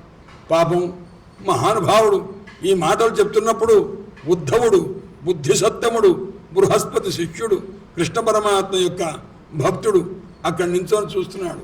మహానుభావుడు పరమాత్మ అన్నిగంటి దేవతలు వచ్చినప్పుడు ఆయన ఉన్నాడు, విన్నాడు. స్వామి మీది వచ్చి అవతరించి 125 సంవత్సరం అయిపోయింది, బయలుదేరండి, బయలుదేరి వైకుంఠానికి వచ్చేయండి అన్నారు. ఓహో, కృష్ణ పరమాత్మ వెళ్ళిపోతే నేను ఆయన వెంట వెళ్ళడానికి అవకాశం ఉండదేమో, నా బ్రతుకేమైపోతుంది, ఆయన లేకపోతే నేను ఎలా బ్రతుకుతాను, నా పసిపిల్లవాడుగా నేను చిన్నతనం నుంచి కూడా అమ్మ అన్నం పెడతానురా అంటే వెళ్లకుండగా పరమాత్మ యొక్క బొమ్మను పెట్టుకొని ఆయనతో ఆడుకుంటూ ఆడుకుంటూ ప్రాతరాశాయ చోదిత నాగమతు అంటే పొద్దున్నే చద్దన్నం పెడతానురా అంటే కూడా వెళ్ళలేదు. అలాంటి భక్తి కలిగినటువంటి ఉద్ధవుడు పరమాత్మ దగ్గర ఉండి ఎంతెంతో అభిమానాన్ని పొందినటువంటి వాడు, అట్టి మహనీయుడు ఇదంతా విన్నాడు. వాళ్ళు వచ్చారు, దేవతలు వెళ్ళారు, వృద్ధులు వచ్చారు, ఈ మాట విన్నారు. కాబట్టి నాయన ముంచివేస్తుంది ద్వారకని సముద్రం అని చెప్పి ఈ రకంగా అంటాము. ఇదంతా విని ఆయన ఒక్కడే ఉన్నాడండి. కృష్ణ పరమాత్మ ఉన్నారు, ఆ ఉద్ధవుడు ఉన్నాడు. తన్నిరీక్ష ఉద్ధవో రాజన్ శృత్వా భగవతోదితం. పరమాత్మ చెప్పిన మాటలు విన్నారు. అరిష్టాలు ఎన్నో కనిపిస్తున్నవి. ఆ అరిష్టాలు భయంకరమైనటువంటి శకునాలు చూచారు. ఇలా ఉంటూ ఉండగా పరమాత్మ దగ్గరికి ఒక్కడే దగ్గరగా వచ్చి నమస్కారం చేసి ప్రణమ్య శిరస పాదం ప్రాంజలిస్తమ భాషత, తన తలకాయ పరమాత్మ పాదాల మీద అంటించి నమస్కారం చేసి ఉద్ధవుడు చెప్తున్నాడు, నాయన దేవదేవ యోగేశ పుణ్యశ్రవణ కీర్తన, నీ దివ్యమైనటువంటి స్వరూపము దాన్ని ఎవరైతే వింటారో కథను, ఎవరైతే అంటారో వారందరినీ అనుగ్రహించేవాడివి. అలాంటి నీవు ఈ మొత్తాన్ని ఇప్పుడు ఉపసంహారం చేస్తావా స్వామి? యదువంశమంతా నష్టమైపోతుందా? అయితే వాస్తవంగా ఒక బ్రాహ్మణ శాపాన్ని పోగొట్టలేవా స్వామి? విప్రశాపం సమర్థోపి, బ్రాహ్మణ శాపం నీ ముందెంతయ్యా? అటువంటిది నువ్వు సమర్థుడైనప్పటికి కూడాను ఎందుకయ్యా నువ్వు ఈ రకంగా దాన్ని నా ప్రత్యహన్న దాన్ని ఎప్పుడు కూడాను పోగొట్టదలుచుకోలేదు. విప్రశాపం అనుభవించి తీరాలని ఊరుకున్నావు ఎందుకు స్వామి? నాకు అర్థం కావట్లేదు. ఇది ఈశ్వర అయితే సరే, అదైతే అయిపోయింది. కానీ నీవు మాత్రం అంతర్ధానం అవుతావేమో, వైకుంఠానికి వెళతావేమో. నేను మాత్రం నీ పాదాలు విడిచిపెట్టి వెళ్ళను నాయనా కృష్ణ. నాహం తవాంఘ్రికమలం క్షణార్థమపి కేశవ, నీ పాదపద్మాలు అరక్షణం కూడా విడిచిపెట్టే అవకాశం లేదు. ఎందుకంటే నన్ను కూడా నేను వెళితే ఏం చేస్తామంటే నన్ను కూడా నీ వెంట తీసుకువెళ్ళవయ్యా అన్నారు. అనగానే పరమాత్మ ఏమన్నా సమాధానం చెప్పారా? ఏమీ చెప్పలా. అతను చూస్తూ ఉన్నారు. చూస్తూ ఉంటే ఇంత లోపల ఉద్ధవుడు, స్వామి ఒకవేళ నువ్వు నన్ను తీసుకెళ్ళలేదనుకో నాకేం పర్వాలేదు, నేను నీ దివ్యమైన కథలు ఇక్కడ చెప్పుకుంటూ కూడా హాయిగా ఉంటాను సుమా అన్నాడు. అంత మాట అన్నవాడు తక్కువ పరమాత్మ చూసేసరికి అతని మాట మారిపోయిందనమాట. కాబట్టి నాయన నువ్వు ఒకవేళ వయంత్విహ మహాయోగిన్, నువ్వు నన్ను తీసుకెళ్ళకపోయినా పెద్ద నష్టమేం లేదు. తద్వార్తయ తరిష్యామ, కృష్ణ పరమాత్మ యొక్క దివ్యమైనటువంటి ఆ నామోచ్చారణ చేత కథను వినిపించడం ద్వారా తరిష్యామ, మేము దాటిపోతాను నాయన, దివ్యమైనటువంటి స్వరూపాన్ని పొందుతాం. స్మరంత కీర్తయంతశ్చ, నీ యొక్క కథను స్మరిస్తూ ఉంటాం, నీ నామస్మరణ చేస్తూ ఉంటాం, కీర్తన చేస్తూ ఉంటాం. కీర్తన చేసి చేసి నోరు నొప్పి పుట్టి శరీరానికి శ్రమనిపిస్తే మనస్సు చేత స్మరిస్తూ ఉంటాం స్వామి అని రకంగా మహానుభావుడు ఆ పరమాత్మకు విన్నవించాడు. ఉద్ధవుడు చెప్పేసరికి ఏకాంతంలో తనకిష్టుడైన మృత్యుడైన ఉద్ధవుడు ఎప్పుడైతే ఇలా అన్నాడో ఆయన ఉద్ధరించాలని పరమాత్మ అనుకున్నారు. అనుకొని నాయన మహాభాగా ఉద్ధవ, నువ్వేదైతే చెప్పావో మంచిది. సామాన్యంగా మానవుడు ఉన్నవాడు తన్ను తాను ఉద్ధరించుకోవాలి రా అబ్బాయి. ఎందుకంటే ఎవ్వరూ కూడాను ఎలా అంటే పరమాత్మ యొక్క స్వరూపాన్ని భావన చేసి చాలా ఆ రకంగా తమను తాము ఉద్ధరించుకోవాలి. నీకు ఈ విషయంలో ఒక కథ చెప్తాను. ఎందుకంటే రాబోయే 7వ రోజున ఈ సముద్రే సముద్ర సప్తమేన్ని ఏతాం పురీంచి ప్లావయిష్యతి. 7వ రోజున ద్వారకను ముంచివేస్తాడు సముద్రుడు. అందువల్ల నేను లేని ఈ లోకంలో, ఈ భూలోకంలో నువ్వు ఉండలేవు నాయన. నిన్ను తీసుకెళ్ళిపోవచ్చు, పెద్ద విషయం కాదు. కానీ నువ్వేం చేస్తావంటే ఈ భూమండలంలోనే ఒక క్షేత్రానికి వెళ్ళు. అదేమిటి? విశాల అంటారు. అంటే బదరికాశ్రమం. బదరికాశ్రమంలో నరనారాయణులు ఉంటారు. ఆ నరనారాయణులు ఉన్నటువంటి చోట అక్కడ కలాప గ్రామము అని ఒక గ్రామం ఉంటుంది. ఆ కలాప గ్రామము నరనారాయణులు ఉన్న ప్రాంతంలో కలి అనేది ఉండనే ఉండదు నాయన. కాబట్టి నేను లేని ఈ లోకంలో నువ్వు ఉండాలంటే అక్కడికి వెళ్ళి నరనారాయణాశ్రమంలో ఉండి నీకు తెలిసిన విషయాన్ని వాళ్ళకు చెప్పి వాళ్ళు చెప్పే విషయాన్ని తెలుసుకుంటూ కాలక్షేపం చేయి. నాయనా ఉద్ధవ, జన అధర్మ రుచి, నేను లేకుండా నీవు ఉండలేవురా. నీవు మెత్తనైన స్వభావం కలవాడివి. జన అధర్మ రుచిర్భద్ర భవిష్యతి కలవు యుగే. కలిలో జనులంతా కూడా అధర్మమునందు ఆసక్తి కలిగిన వారై ఉంటారు. త్వంతు సర్వం పరిత్యజ్య, నువ్వు అది చూస్తూ ఉండలేవు, అనుభవించలేవు. కాబట్టి దాని మొత్తాన్ని విడిచిపెట్టేం చేయాలి? స్నేహాన్ని విడిచిపెట్టే. నీ యొక్క బంధువుల యందు, నీ వాళ్ళు అనుకున్న వాళ్ళ మీద స్నేహాన్ని విడిచిపెట్టి మనస్సు నాయందే లగ్నం చేయి నాయన. ఆ రకంగా ఉండి సర్వత్ర పరమాత్మే ఉన్నారు అనుకో. సమదృష్టి కలిగి విచరస్వ, భూమి మీద తిరుగు. అంతటా పరమాత్మే ఉన్నారంటే నీకు ద్వేషించే విషయమే ఉండదు నాయన, నీకు కష్టమే ఉండదు. నేను చెప్పిన మాట విను అని ఈ రకంగా చెప్పారు. చెప్పేసరికి ఆ మాట విన్నాడు ఉద్ధవుడు. తత్వజిజ్ఞాస కలిగింది. స్వామి, నాకు మీరు కొద్దిగా తత్వాన్ని చెప్పండి. మీదైన అసలైన స్వరూపము ఏ రకంగా తెలుసుకోవచ్చు, ఏ రకంగా తెలుసుకుంటే నేను ధన్యుణ్ణవుతాను, ఆ మార్గం అంతా చెప్పవలసింది. ఎందుకంటే నువ్వు యోగేశ్వరుడు స్వామి, యోగముల్ని కాస్తా నువ్వు సృష్టి తయారు చేసి చెప్పినవాడు. నీ స్వరూపమే యోగస్వరూపము. అలాంటిది నీ దివ్యమైన నిశ్రేయసాయ మే ప్రోక్త. నువ్వేమన్నావు ఇంతకుముందు? నాయన, నువ్వు నీ బంధువుల మీద స్నేహాన్ని విడిచిపెట్టు, బంధువుల్ని విడిచిపెట్టు, మొత్తం విడిచిపెట్టు, నన్ను మాత్రమే అంతలా చూస్తూ వెళ్ళు అన్నారు. సన్యాసం స్వామి అంటే విడిచిపెట్టడం అన్నమాట. విడిచిపెట్టడం చాలా కష్టం కదండి. ఊరికే నోటితో అన్నంత మాత్రం చేత విడిచిపెట్టడం జరుగుతుందా? మనస్సు చేత త్యాగం చేయడం కుదురుతుందా స్వామి? చాలా కష్టం కదా ఆ సన్యాసం. త్యాగోయం దుష్కరో భూమన్. పరమాత్మ, ఈ త్యాగము ఎంతో కష్టం కదా. కోరికలను విడిచిపెట్టడం కష్టం, అంతా విడిచిపెట్టడం కష్టం. కల్హణ, మల్హణ, సిల్హణ, జల్హణ అని కాశ్మీర కవులు ఉన్నారు కొంతమంది. అందులో శిల్హణుడు అని ఒక మహానుభావుడు ఉన్నాడు. ఆయన శాంతి శతకము అని ఒక పుస్తకం రాశారు. అంటే శాంతిని గురించిన స్వభావం మనకు లభించడానికి 100 శ్లోకాల్లో చెప్పారు ఆయన. ఆ శిల్హణుడు ఒక మాట చెప్తారు. నాయన, జనక మహారాజు ఉన్నారే, ఆ జనక మహారాజు మహావేదాంత తత్వజ్ఞుడు. అనేక మంది ఋషులంతా కూర్చున్నారు. యాజ్ఞవల్క్య మహర్షి పాఠం చెప్తూ ఉండగా అనేక ఋషులంతా కూర్చున్నారు. జనక మహారాజు రాలా. అందుకోసం యాజ్ఞవల్క్య మహర్షి ఆగారు. ఏమండి, మేమంతా వచ్చాం కదా, ఆ జనక మహారాజు రజోగుణ ప్రధానమైన వాడు, ఆయన కోసం చూస్తారేంటున్నారు. లేదు నాయన, మీ అందరికంటే చాలా విరక్తుడు అని అంటే వాడు నమ్మల. నమ్మకపోయేసరికి కాలాంతరంలో తెలుస్తుందిరా అన్నారు. ఆ రకంగా ఉంటే ఒకరోజు పాఠం చదువుతుండగా జనక మహారాజు ఆ పిల్ల మిగతా ఆ యాజ్ఞవల్క్య మహర్షి శిష్యులంతా కూర్చొని పాఠం చదువుతుంటే హఠాత్తుగా ఒక భటుడు పరిగెత్తుకొచ్చాడు. స్వామి, మన నగరం కాస్త దగ్ధమైపోతున్నదండి అన్నట్ట. ఆహా, అలాగా, సరే గురుగారు పాఠం చెప్పండి అన్నారు. వాడు ఏమాత్రం జనక మహారాజు కదలలేదు. మర్నాడు ఒక రోజున ఏమైంది, ఆ పిల్లల యొక్క ఆశ్రమం కాస్త దగ్ధమైంది అని ఒక మాట అన్నారు. అనేసరికి వెంటనే ఏమైందయ్యా అన్నారు.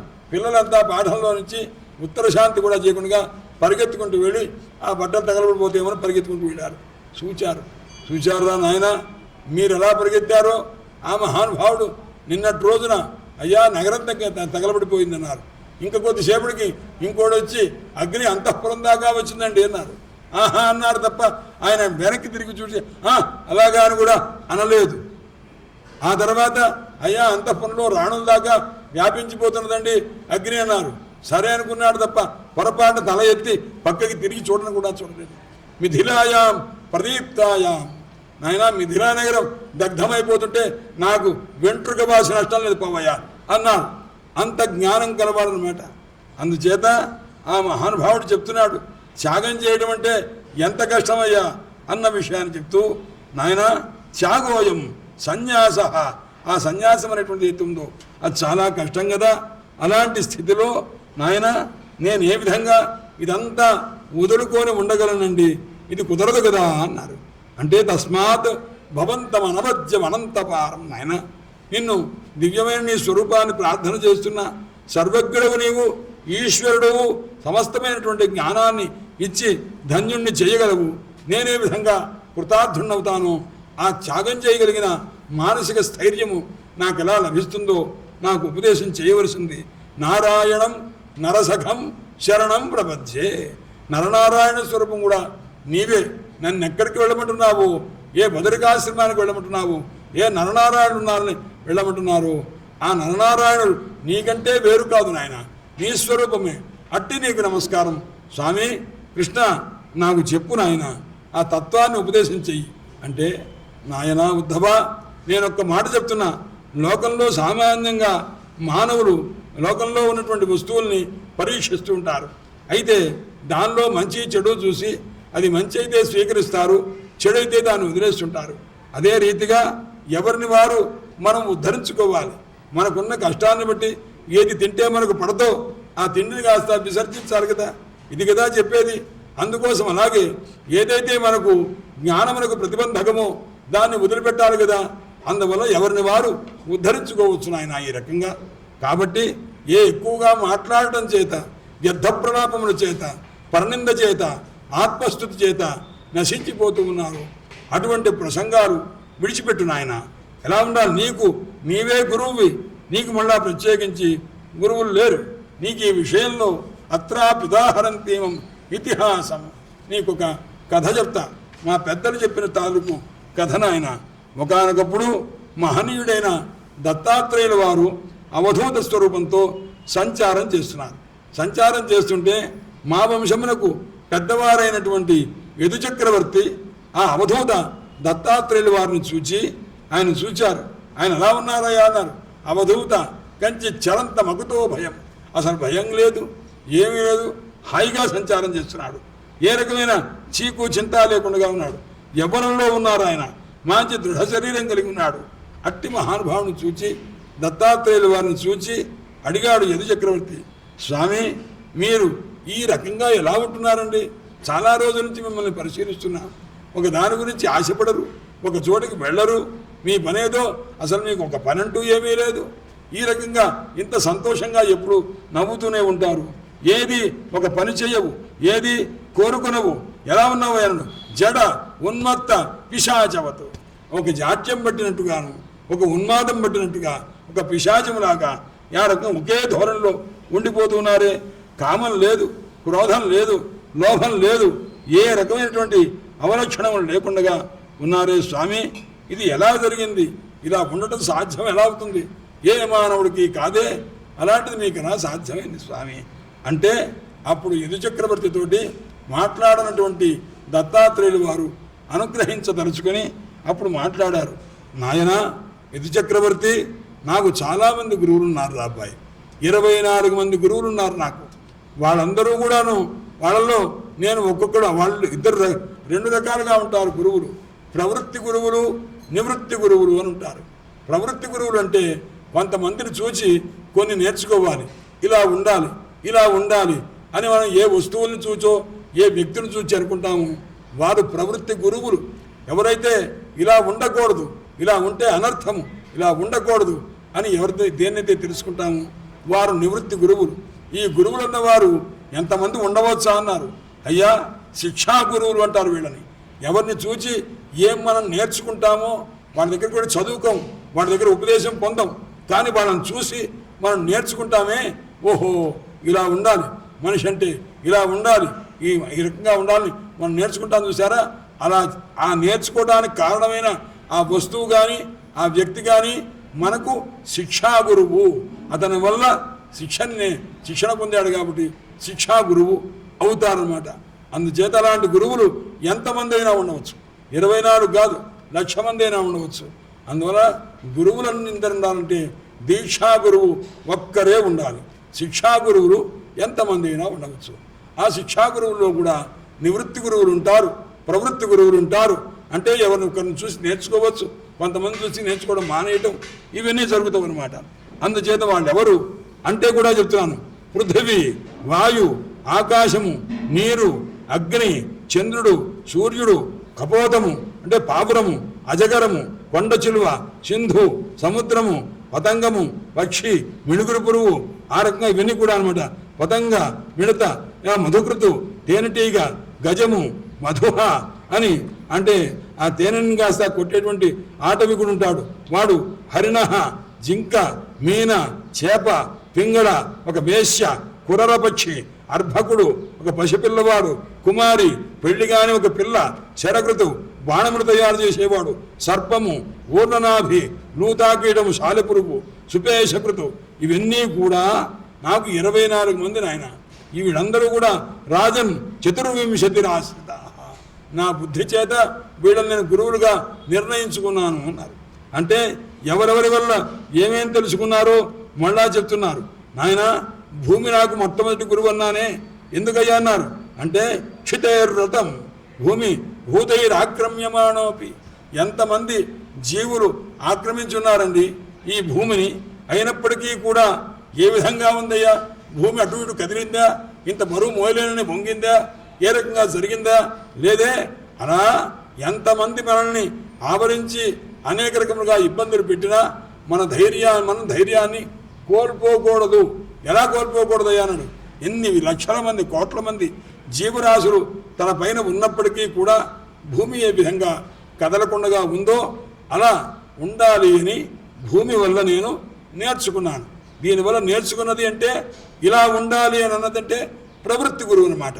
దానివల్ల నేర్చుకుంటే శిక్ష, అది ఎలా ఇలా ఉండాలి అని నేర్చుకుంది కాబట్టి అది ప్రవృత్తి శిక్షా గురువు అంటాను. ప్రవృత్తినిచ్చే గురువు అనమాట. అలాగే ఆ పృథ్వీలోనే చెట్టు ఉన్నది, ఆ చెట్టు కూడా నాకు గురువేనయ్యా అన్నాడు. సామాన్యంగా చెట్టు లక్షణం ఏమిటి అన్నాడు అంటే పరార్థ, మొత్తం అన్నీ కూడా ఇతరుల కొరకే. పళ్ళు కాసిన కాయలు కాస్తే పరుడు తింటున్నారు, పూలు పూస్తే పరుడు తీసుకుంటున్నారు. అతని సంపద అంతా కూడా ఎవరి కొరకయ్యా అన్నాడు, ఇతరుల కొరకై ఉంటుందన్నమాట. దాన్ని బట్టి సాధు శిక్షేత భూభృత్త. కాబట్టి చెట్టు నుంచి ఏం చేయాలంటే ఇతరులకు మనం కొన్ని ఇచ్చేసేయాలి, ఇతరుల కొరకే మనం కొన్ని ఉంటవి అని రకంగా చెట్టుని బట్టి నేను తెలుసుకున్నానయ్యా అన్నారు. అందుచేత ఈ విధంగా ఒక్కొక్కరి వల్ల ఒక్కొక్క గుణాన్ని, ఆ నీటి వల్ల మాధుర్య గుణాన్ని అది ఎల్లప్పుడూ ఉండి తీరుతుందన్నమాట. అలాగే ఒక అన్ని చెప్తూ నాయన ముని పునాచపాం మిత్రం వీక్షోభ స్పర్శ కీర్తనై. నీళ్లలో ఉన్నటువంటి ఏమిటయ్యాడు ఆ చూడటం, ఆ స్నానం చేయటం, వీంచేత మాధుర్యము, ఇవన్నీ కూడా ఉన్నవి నీటి లక్షణాలు. దాన్ని బట్టి మనం ఎవరితోన్నా మాట్లాడేటప్పుడు మధురంగా మాట్లాడాలి, తీయనైనటువంటి రీతిగా ప్రవర్తించాలి అని రకంగా నేను తెలుసుకుంటున్నాను ఆయన. అంతేకాకుండా చంద్రుని వల్ల ఒకటి నేర్చుకున్నా, అలాగే సూర్యుని వల్ల ఒకటి, ఆ తర్వాత ఎవరితో కపోతము అంటే ఒక పావురాన్ని చూసి ఒకటి నేర్చుకున్నాను ఆయన. ఎందుకంటే ఎవరితో అతిగా సహవాసం పెంచుకోకూడదు అని ఒక పావురాన్ని చూసి నేర్చుకున్నారు. దత్తాత్రేయుల వారు ఒంటరిగా తిరుగుతూ ఉంటారు, కూర్చున్నారు ఒక చెట్టు తొర్ర దగ్గర. ఇలా ఎదురుగుండగా ఒక చెట్టు ఉంటే ఆ చెట్టును చూస్తూ కూర్చున్నారు. అందులో ఒక తొర్ర అంటే ఒక రంధ్రం ఉంది, అందులో పావురములు ఉన్నవి. ఆ పావురముల జంట, దానికి కొన్ని పిల్లలు, ఇవన్నీ చూస్తున్నారు. ఆ చూస్తున్న సందర్భంలో ఆ సన్నివేశం చెప్తారు. నాతి స్నేహ ప్రసంగోవా కర్తవ్య క్వాపికేన చిత్తం. అతిగా ఎవ్వరితో స్నేహం చేయవద్దు. భార్య అయితే ఏమి, కొడుకైతేమి, భర్త అయితే ఏమి, ఎవరైనా సరే. నాతి స్నేహ ప్రసంగ, జ్ఞానాన్ని సంపాదించేవాడు. గుర్తుపెట్టుకోండి, ఇలా అని చెప్పి బ్రహ్మాండంగా విపరీత లక్షణాలు ప్రవర్తించవద్దు. బాగా సంసారం నందు విరక్తి కలిగి జ్ఞానాన్ని సంపాదించి మోక్షాన్ని పొందదలిచిన వాడు నాతి స్నేహ ప్రసంగోవా. అదిగా కొంత వయస్సు వచ్చిన తర్వాత మా తాతగారు ఉన్నారు, మహనీయులు, మా పితామహులు, మా తండ్రి గారు చెప్తుండేవారు. నేను పుట్టగానే ఆయన వేస్తా వెళ్ళిపోయారు. వారి లక్షణం ఎలా ఉండేది, కొడుకులు వస్తే ఆ కొడుకుని కాస్త గుర్తించేవాట. మనవాళ్ళు నాన్న వీడు మేము మనవాళ్ళు నాన్న అని చూపిస్తే ఆహా అలాగనైనా మంచిది మంచిది అంటుండేవారు తప్ప ఎవరితో కూడా ఒక యతీశ్వరులు ఎలా ఉంటారో అంతకంటే ఘనాతి ఘన వైరాగ్యం కలిగి ఉండేవారు. గార్హస్థ్యం కొంతకాలం అనుభవించారు. ప్రారంభ విశేషం చేత అత్యంత విరక్తి కలిగి ఉన్నటువంటి మహనీయులు. వారి పేరే నాకు కూడా పెట్టుకున్నారు. ఆ రకంగానే నేను ధన్యుడిని, అంతకంటే వేరు కాదు. అలాంటి స్థితిలో ఇప్పుడు చెప్తూ ఉన్నారు, నాయన ఎవరయ్యా నాతి స్నేహ ప్రసంగోవా, ఎవరితో కూడా అతిగా స్నేహం చేయవద్దు, అతిగా ప్రసంగం ఎక్కువగా మాట్లాడవద్దు. అలా కనుక చేస్తే, అతిగా స్నేహం పెట్టుకుంటే ఏమవుతుందయ్యా, కుర్వన్ విందేత సంతాపం. అలా చేస్తే చాలా బాధపడతాడు. ఎలాగా, ఒక పావురంలాగా అన్నారు. అంటే ఒక పావురము ఒకటి అరణ్యంలో ఒక నివాసం ఏర్పరచుకొని భార్య పిల్లలు అంతా ఉంటూ ఉన్నది.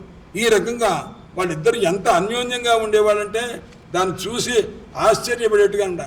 అందులో కూడా అంగమంగేన, ఈ ఆడమనిషి మగవాడు ఆ రెక్కలు స్పర్శ చేసుకుంటూ, ఆ రెక్కలతో పిల్లలు కాస్త స్పర్శ చేస్తూ వాళ్ళని పెంచుకుంటూ, ఆయన కాస్త వెళ్ళి ఆహారం గింజలు తీసుకొస్తుంటే అది తీసుకొని ఎంఎం వాంఛతి సా, ఆమె ఏదైతే కోరిందో వాడు అదల్లా ఆ మగ పావురం తీసుకొస్తుండేది. భర్తకి ఏది ఇష్టమో అదల్లా ఈమె చేస్తూ ఉండేది. ఆ పిల్లలు కాస్త మనోహరంగా చిన్న చిన్న చిన్న చిన్న ధ్వనులు చేస్తుంటే అదంతా చూచి ప్రజా పుపుషతు ప్రియతు దంపతి పుత్రవత్సలవు, వాడు ఎంతో ప్రేమ చేతి చేస్తూ ఉంటే ఇలా ఉంటూ ఉండగా దృష్ట్వాగశ్చిల్లుబ్ధక, అయ్యా సంతోషం అంటే సంసార సంతోషం శాశ్వతమా అన్నారు. అదే అశాశ్వతంలో నెంబర్ 1 అదే అవుతుందయ్యా అన్నాడు. ఇలా ఉంటూ ఉంటే ఒక లుబ్ధకుడు వచ్చాడు, ఆటవికుడు వచ్చాడు. ఆ పావురాలను చూచాడు. ఆ పెద్ద పావురం తండ్రి పావురము తల్లి పావురం లేనప్పుడు వెంటనే ఆ పిల్ల పావురాలను కాస్త పట్టేసుకున్నాడు. వాడు వచ్చి కశ్చిత్ ఎదురుచ్ఛాతో వనేచర జగృహే జానమాదచ్చ, వలవేసి ఆ పిల్లల్ని పట్టాడు. ఇంత లోపల కపోతి ఆ పావురముల జంట వచ్చింది. ఆ ప్రజల్ని పోషించడం కోసం బయటికి వెళ్ళి వచ్చేసరికి వెంటనే ఆ తల్లి కాస్త అయ్యయ్యో నా పిల్లలు ఇలా ఉన్నారే అని దగ్గరికి వెళ్ళిపోయింది. వెళితే ఆ వల చేతి దాన్ని కూడా పట్టేశాడు. పట్టేసిన తర్వాత ఇక కపోతం వచ్చాడు పెద్దవాడు. తన పిల్లలు భార్య ఇలా చిక్కిపోవటం చూచాడు. మనలో అయ్యయ్యో ఈ రకంగా నా భార్యా పిల్లలు అయిపోయారే అని బాధపడుతూ ఉన్నాడు. ఇదంతా దత్తాత్రేయులు వారు చూస్తున్నారు. పోనీ ఆయన కొట్టవచ్చు కదా, కొట్టరండి, సంబంధమే లేదనమాట. ఎందుకంటే ఉపేక్ష మాత్రం చేతనే ఉంటారు తప్ప దాని ఎందుకు ప్రవర్తిస్తే ఆయన అవధూత ఎందుకు అవుతారండి అని ఏది పట్టించుకోరు. ఇలా ఉంటూ ఉండగా అది బాధపడుతూ ఉంటే ఇంత లోపల ఆ పావురాన్ని కాస్త పట్టేశాడు. పట్టేసరికి ఆ తర్వాత ఏమైందయ్యా, మొత్తం నష్టమైపోయారు, చనిపోయారు. ఎందుకంటే ఆ పిల్లల మీద మమకారం కలిగి తల్లి మీద పిల్లల మీద మమకారం కలిగి భర్త అయినటువంటి కపోతము మొత్తం పోయారు. ఎందుకయ్యా అన్నాడు, అతి మమకారమేగా, అతి స్నేహమేగా. కాబట్టి నాతి స్నేహ ప్రసంగోవా కుర్యాత్ కేనచిత్ క్వచిత్ అని అప్పుడు తెలుసుకున్నాను నాయన. పావురాన్ని బట్టి నేను నేర్చుకున్నాను నాయన, వింటున్నావా? కాబట్టి ఈ విధంగా ఉండకూడదు అని తెలుసుకున్నా. అజగరం వల్ల ఏం తెలుసుకున్నాం? అజగరం అంటే కొండ చిలువ. అది ఎప్పుడూ కూడాను ఆహారం కోసం గట్టిగా ప్రయత్నించదు, హాయిగా పడుకుంటుంది. ఏదన్నా లభిస్తే ఒక జంతువు అటుగా వెళుతుంటే దాని తన నోరు తెరిచి పట్టేస్తుంది తప్ప అంతకంటే ఆహారం కోసం వెళ్ళదనమాట. కాబట్టి అజగల శయీతాహ అని భూరిని ఎన్నో రోజులు అది అనేక ఆహారం లేకుండా జీవిస్తూ ఉంటుందన్నమాట. ఏదైనా వస్తే మాత్రమే తన దగ్గరికి వచ్చి తినే లక్షణం కలిగింది.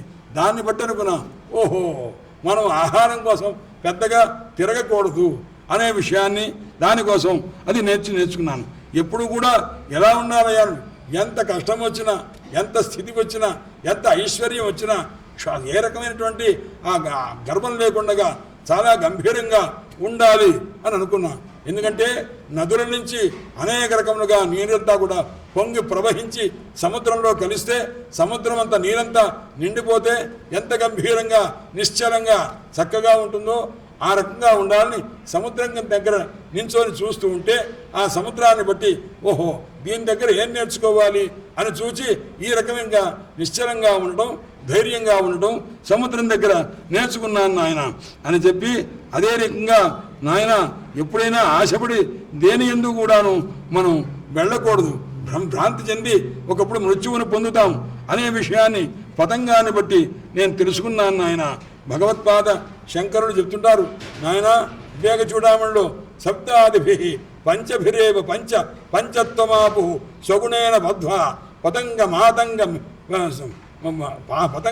మాతంగ అని భృంగ ఇవన్నీ కూడాను నరాహ పంచభిరంచిత అని ఆయన ఎన్ని 5 ఉన్నవి, 5 జంతువులు కీటములు పక్షులు కానీ ఉన్నాయి. పతంగ మాతంగ ఇవన్నీ కూడాను ఏం చేసినవయ్యాను, ఒక్కొక్క గుణానికి లోపడి ఒక్కొక్కడి చనిపోయిందవయ్యా అన్నమాట. ఏమిటా చనిపోయినవన్నాడు, శబ్దానికి లోపడి ఏం పోయిందయ్యా అన్నాడు. అంటే కురంగం పోయిందండి అన్నాడు. కురంగ మాతంగ పతంగ మీన భృంగాహ అని అనమాట. 5 ఉన్నవి. కురంగం అంటే లేడిని ఎలా పట్టేస్తారయ్యా అన్నాడు.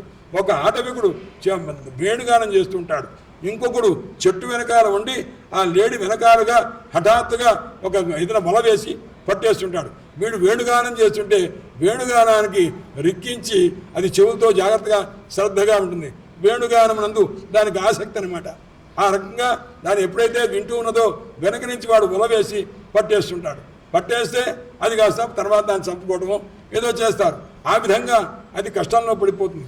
దేనికి కష్టంలో పడ్డది, శబ్దానికి లోబడి శబ్ద ఆహా బాగుందే పాట అని విని అది కాస్త ప్రాణం పోయింది. కురంగ మాతంగ ఏనుగును పడతారు. ఇవన్నీ గురువులు అనమాట చెప్తున్నారు. మాతంగ అంటే ఏనుగు కూడా నాకు ఒక గురువేనయ్యా అన్నారు. అంటే కురంగంలాగా ఉండకూడదు, అంటే ఏదైనా శబ్దం బాగుండగా గబగబ పరిగెత్తుకుంటూ దాని మీద అత్యాసక్తి వెళ్ళకూడదు, విషయమైన వైషయికమైన శబ్దాలు వినకూడదు అని. మాతంగా స్పర్శ సుఖం కోసం పరిగెత్తకూడదు నాయన అని చెప్పి. ఎందుకంటే ఏనుగుని పట్టాలంటే ఏం చేస్తారంటే, మగ ఏనుగుని పట్టాలంటే ఒక గొయ్యి తవ్వి గొయ్యి అవతల నుంచి ఆ ఏనుగు వస్తుంటే యువతల ఆడ ఏనుగు ఉంచుతారు. గొయ్యికి యువతల ఉంచితే ఆ పైన కొన్ని ఆకులు అలములని పైన కప్పేస్తారు. ఆ వస్తుండగా ఆ ఏనుగు కరెక్ట్గా ఈ గోతికి యువతల ఉండేట్టు చేసి ఆ ఏనుగు కాస్త ఆడ ఏనుగు కదా ఒకసారి దాని స్పర్శ అవుతుంది కదా అని మగ ఏనుగు మొదటి ఏనుగు మరి అహంకారం చేత గబగబా వస్తుందన్నమాట. చూడకుండా వస్తుంది. వచ్చి రాగానే ఆ పెద్ద గొయ్యిలో కాస్త పడిపోతుంది. ఆ పడిపోయేసరికి అది కాస్త దాన్ని పట్టుకుంటారు, దాని దంతాలను తీసుకుంటారు, ఏదో చేసుకుంటారు. అంటే అది ఎందుకు పడిపోయింది అంటే స్పర్శ సుఖాన్ని కోరబోతూ పరిగెత్తుకుంటూ వచ్చి పడిపోయిందిగా. కాబట్టి నాయన స్పర్శ అనే ఒక్క గుణానికి లోబడి ఏనుగు కాస్తా పోయింది. కురంగ మాతంగ పతంగ మినుగురు పురుగులు అని అంటే నిప్పును చూచి మినుగురు పురుగులు అనే భ్రాంతి చేత మిడత కాస్త దాన్ని కాస్త అది ఆ నిప్పు రబ్బల్ని మినుగురు పురుగులేమో ఆ పురుగులు తిందామని చెప్పి వెళ్ళిందనమాట. వెళితే అది మినుగురు పురుగులు కాదుగా, నిప్పు రబ్బలుగా. ఆ నిప్పు రబ్బలు దగ్గరికి వెళ్ళేసరికి ఆ వేడికి అది కాస్త ప్రాణం కోల్పోయింది. ఎందుకు కోల్పోయింది అని రూపాన్ని చూసి భ్రాంతి పడ్డారనమాట. చిన్న చిన్న చిన్న రబ్బల్లాగా ఉంటే అది కూడా మినుగురు పురుగు కూడా చిన్న చిన్న రబ్బల్లాగానే ఉంటుంది. ఇది మినుగురు పురుగు వేయబోమని ఆ నిప్పు దగ్గరికి వెళ్ళింది. ఆ జ్వాల దగ్గర అది కాస్త ఆ వేడికి తట్టుకోలేక చచ్చిపోయింది. దీనివల్ల రూపభ్రాంతి చేత ఒక్క రూపానికి లోబడి పతంగం కాస్తా పోయింది. భృంగం అంటే తుమ్మెద. అది దేనికి పోయిందయ్యా అన్నాడు. అంటే పుష్పాల యొక్క వాసన చూడటం దాని లక్షణం. సంపెంగ దగ్గరికి పోయింది, సంపెంగ వాసన చూసింది, అది కాస్త మత్తొచ్చి ప్రాణం పోయింది. ఆ రకంగా అది గంధానికి లోబడి అది కాస్త చనిపోయింది. మీనా చేప ఉంది. చేప ఏం చేసిందయ్యా అన్నాడు.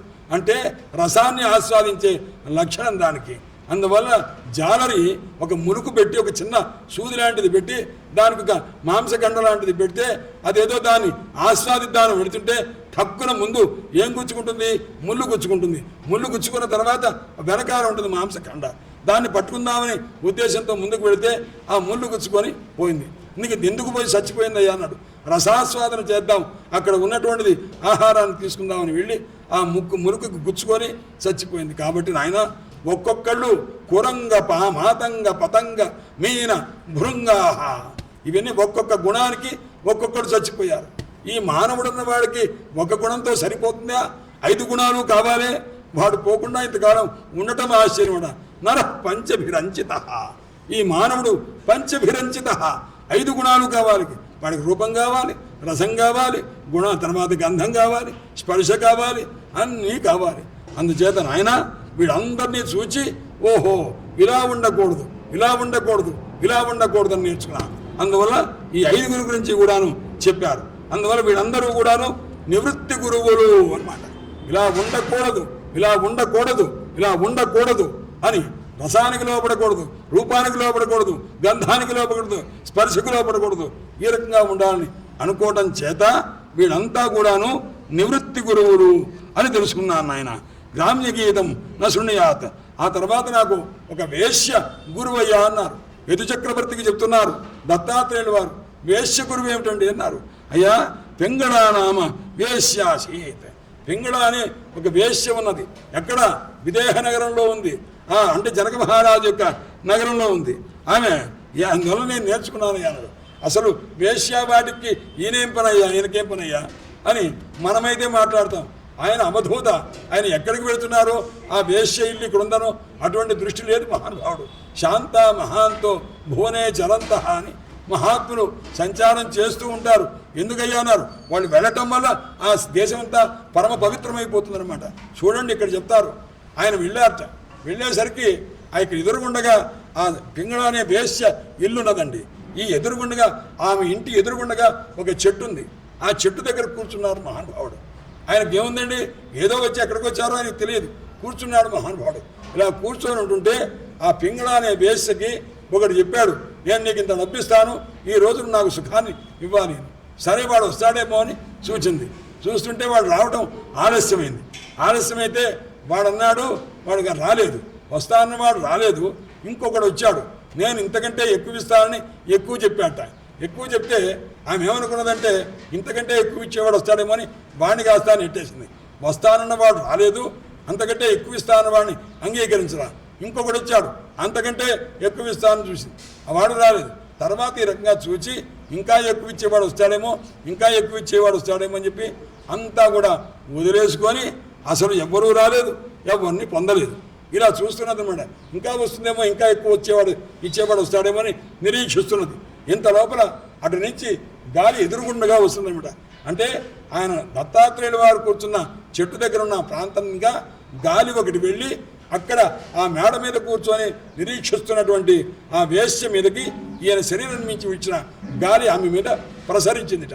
ప్రసరించగానే దానికి అర్ధరాత్రి సమయంలో వెంటనే ఈ మహానుభావుని యొక్క శరీర స్పర్శ కలిగిన ఆ వాయువు ఆమె శరీరం మీద ఎప్పుడైతే స్పర్శ చేశారో ఆమెకి జ్ఞానం కలిగింది, వైరాగ్యం కలిగింది. మహాతల్లికి అనుకున్నది, అహోమే మోహవితతి. ఆయన అయ్యా నేను ఎంత జ్ఞానంలో ఉన్నాను, పశ్యత అభిజితాత్మన, నేను ఏమాత్రం ఇంద్రియ నిగ్రహం లేని దాని ఎంత శరీర సుఖం మీద ఆసక్తి కలిగి ఉన్నాను.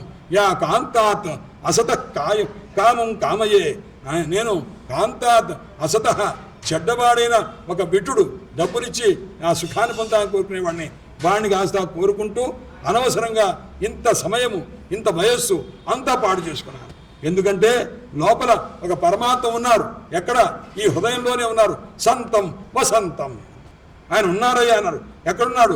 సమీపే, ఎక్కడ? హృదయంలోనే ఉన్నాడు. రమణం రతిప్రదం, ఎంత ఆనందాన్ని ఇచ్చేవాడు ఆయన మహానుభావుడు.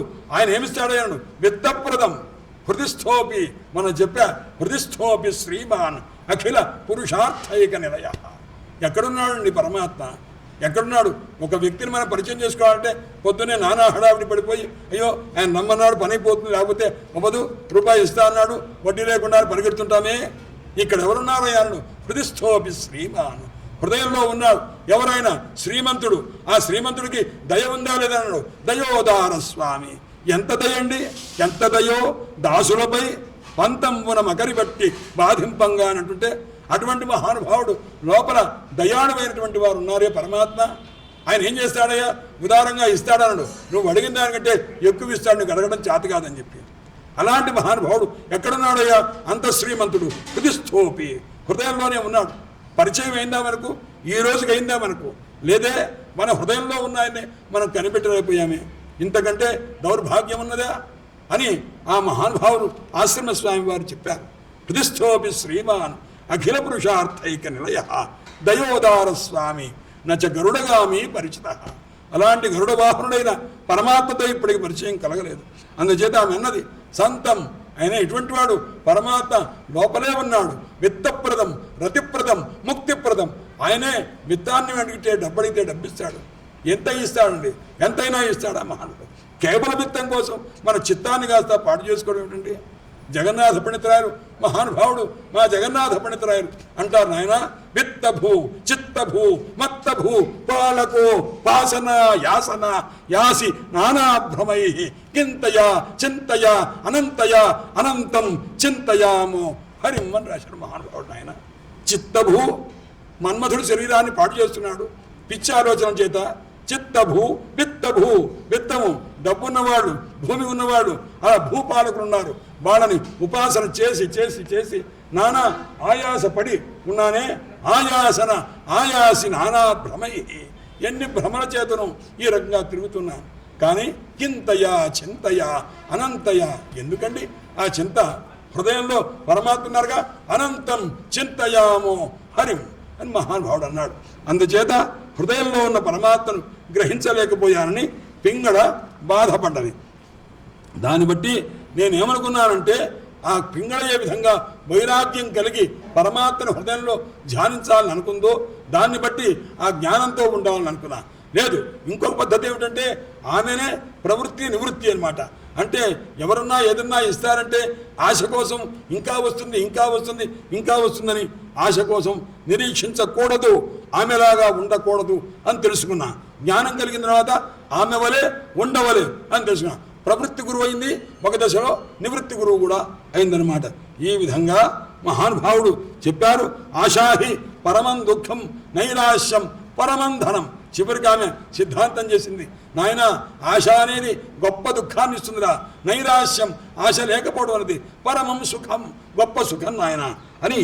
ఇది సంచిత్య కాంతాశాం, ఆ ఆశని కాస్త విడిచిపెట్టి సుఖం సుష్వాప పింగళ. ఇహ పురుషుడు వస్తాడు, డబ్బిస్తాడు, ఏమీ అక్కర్లేదు. ఎందుకంటే దత్తాత్రేయుల వారి శరీరం మీద నుంచి వచ్చిన ఆ గాలి చేత ఇంత వైరాగ్యం కలిగిన తర్వాత ఈ ప్రాపంచిక విషయం మీద ఉంటుందా? ఉండదనమాట. అందుచేత పరిగ్రహోహి దుఃఖాయ, నేను పరిగ్రహము అంటే ఏదైనా దాచిపెట్టుకున్నాను కదా, ఇవాళకి ఉన్నది అయిపోతే సరిపోయింది, మళ్ళా రేపటికి దాచిపెట్టుకున్నామా అది దుఃఖమని నేను తెలుసుకున్నాను. అనంతమైనటువంటి సుఖం కలుగుతుంది దాన్ని వదిలిపెట్టేస్తే. ఇది నాది కాదు, తిన్నాం అయిపోయిందా, మళ్ళా దాచుకోవటం వద్దు, అవతల పడే అయిపోయిందనమాట. దానివల్ల సుఖం అని తెలుసుకున్నా. ఎందుకు అంటే ఒక కుర్ర పక్షి అని ఒక పక్షి ఉంది, అది మాంసభక్షణ చేస్తుంది. అది కాదు, దానికి ఏదో ఒక మాంసఖండం దొరికింది. మాంసఖండం దొరికేసరికి నోట అది కరుచుకుందిట. కరుచుకొని ఆకాశంలో పైకి వెళుతుంది. దత్తాత్రేయుడు వారు చూచారు, ఆ కుర్రపక్షి పైకి వెళుతుంటే చూస్తున్నారు మహానుభావుడు. దాని వెంట ఈ కుర్రపక్షి నోట్లో మాంసం ముద్ద కనిపించడం చూసి వెనక దానికంటే పెద్ద పెద్ద పక్షులు, డేగల్ లాంటి పక్షులు వచ్చి ఆ కుర్రపక్షిని కొడుతూ ఉన్నాయి, ముక్కుతో పొడుస్తున్నాయి అనమాట. అది తప్పించుకుంటున్నది, అలా చేస్తున్నది, ఇలా చేస్తున్నది. కానీ దాని యొక్క అది మాత్రం కొట్టబడుతూ ఉంటే భయపడ్డదనమాట. ఎప్పుడయ్యా అలా భయపడుతుంది, దీనేమో వదలలేకపోతుంది, దీని మీద ఆశ చేత ఈ మాంసఖండాన్ని వదలలేదు. అలా అని పోనీ వదిలేస్తే బాగుపడుతుంది కదా, లేదు. అలా చూసింది వాళ్ళు వెనక నుంచి కొడుతున్నారు. అప్పుడు చివరికి ఏం చేసిందంటే అది వెంటనే ఆ మాంసఖండాన్ని వదిలిపెట్టింది. ఇదంతా దత్తాత్రేయుడు వారు చూస్తున్నారు. ఆ పక్షులు కాస్త పొడుస్తూ ఉంటాం, అది ఏమో వదిలిపెట్టకుండా ఉన్నది. ఎప్పుడైతే వదిలిపెట్టిందో అది దాన్ని కాస్త అందరూ వదిలేశారు. అందరూ వదిలేసి ఆ మాంసఖండం మీద పడ్డారన్నమాట తినటానికి. అప్పుడు అనమాట చూచావా ఆశాహి పరమం దుఃఖం, ఇది రక్షించుకోవాలి అనుకోవడం ఎంత దుఃఖము, అది వదిలిపెట్టేశారు. డబ్బు అంతా కూడా దశకం మొత్తం పిల్లలకి ఇచ్చి హాయిగా ఉండండి, పిల్లలు మనం హాయిగా ఉండే సంగతి కానీ వాడు హాయిగా మనం వదిలేస్తారు, ఇది ఖాయమేగా.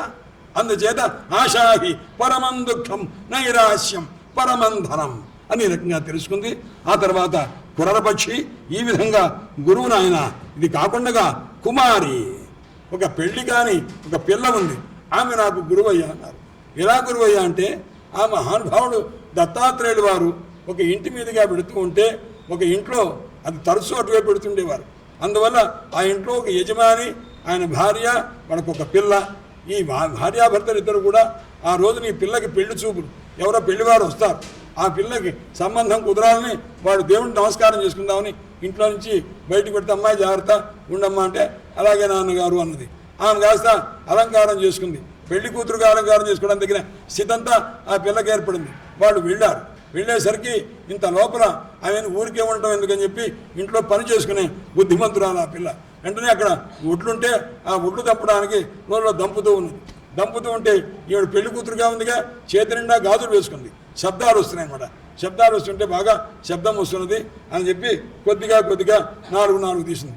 ఇంకో 4 ఉన్నది. ఈసారి మళ్ళా దంపుతుంటే మళ్ళా శబ్దం వస్తున్నది. ఇదంతా దత్తాత్రేయుడు వారు పక్క నుంచి చూస్తున్నారు. మళ్ళా 2 తీసింది. ఇంకా ధ్వని వస్తూనే ఉన్నది, ఎందుకంటే 2 ఉన్నాయిగా, చేతికి 2 వస్తుంది. ఆ తర్వాత ఒక్కొక్కటి తీసింది. అప్పుడు శబ్దం రావట్లా. శబ్దం రాకపోయేసరికి హాయిగా ఉంది.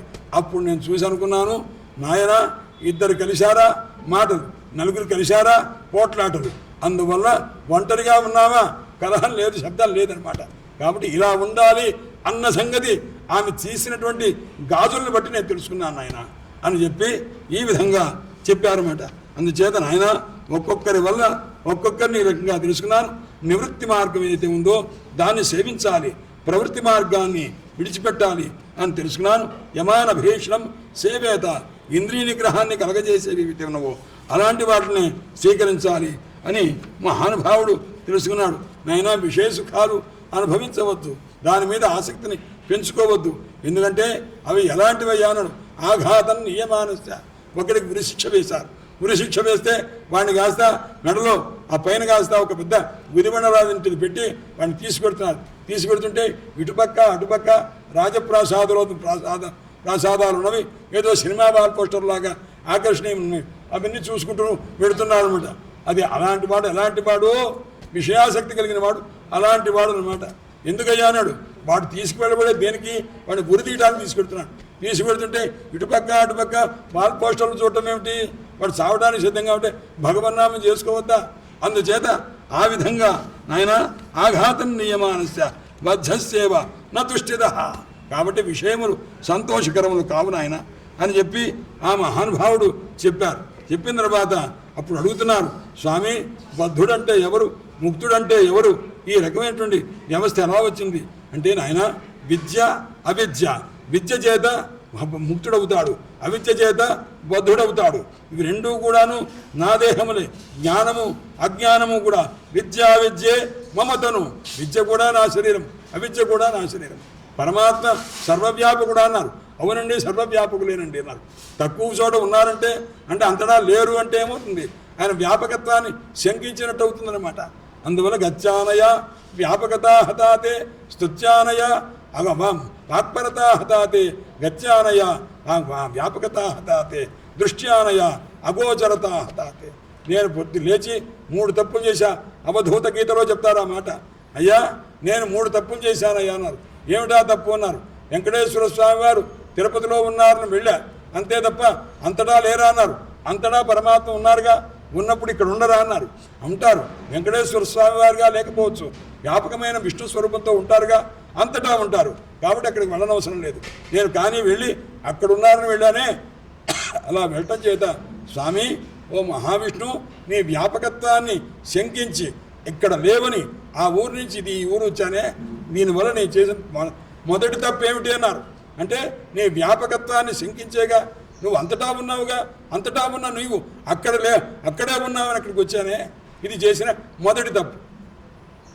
శివ సహస్రనామంలో విష్ణు స్వరూపం లేదు, శివ సహస్రనామం చదవకూడదు, విష్ణు సహస్రనామం చదవాలి అని ఎప్పుడైతే వాంగ్మయ సంకోచం చేశారో అప్పుడు సమస్త వాక్కుల చేత తెలియబడేది పరమాత్మ అయితే దీని చేత తెలియబడతారు, దీని చేత తెలియబడదు అని ఆయన వాక్కులకు పరిమితమైన వాక్కులకే పరమాత్మ తెలియబడతారని ఎవరైతే అనుకున్నారో పరమాత్మని శంకించినట్టు, వాక్పరత్వాన్ని శంకించినట్టు అవుతుంది. పరమాత్మ కనిపించేవారు అన్నారు, ఆయన కనిపించేవారు కాదు, కనిపించిందల్లా అసత్యము అనమాట, మిథ్య అవుతుందన్నమాట. అందువల్ల పరమాత్మ దృశ్యం కాదు, దృగ్రూపము, అందరినీ చూసేది పరమాత్మ, అది కనబడేది కాదు. కనిపించింది విష్ణుమూర్తిని చూచాను దృశ్యము, ఈశ్వరుని చూచాను దృశ్యము, చూచాను అంటే దృశ్యం అవుతుందన్నమాట. అందువల్ల దృగ్రూపమైనటువంటి పరమాత్మని చూచాను అనుకుంటే అది ఒక తప్పు అవుతుందన్నమాట. అందుచేత ఈ రకంగా 3 తప్పులు చేశానన్నారు. అందుకోసం పరమాత్మ అంతటా ఉన్నారు, విద్యయందు ఉన్నారు, అవిద్యయందు. మోహితులైనటువంటి వారు అలాంటి వారికి అవిద్యోపాధికులై ఉంటారు. ఎవరైతే మోక్షాన్ని పొందదలుచుంటారో వారు విద్యోపాధికులై ఉంటారు. ఆ విధంగా పరమాత్మ చెప్పారు నాయన. అందుచేత దేహమునందు దేహభ్రాంతిని విడిచిపెట్టి పరమాత్మ స్వరూపాన్ని పొంది కృతార్థుడవు కావలసింది నాయన.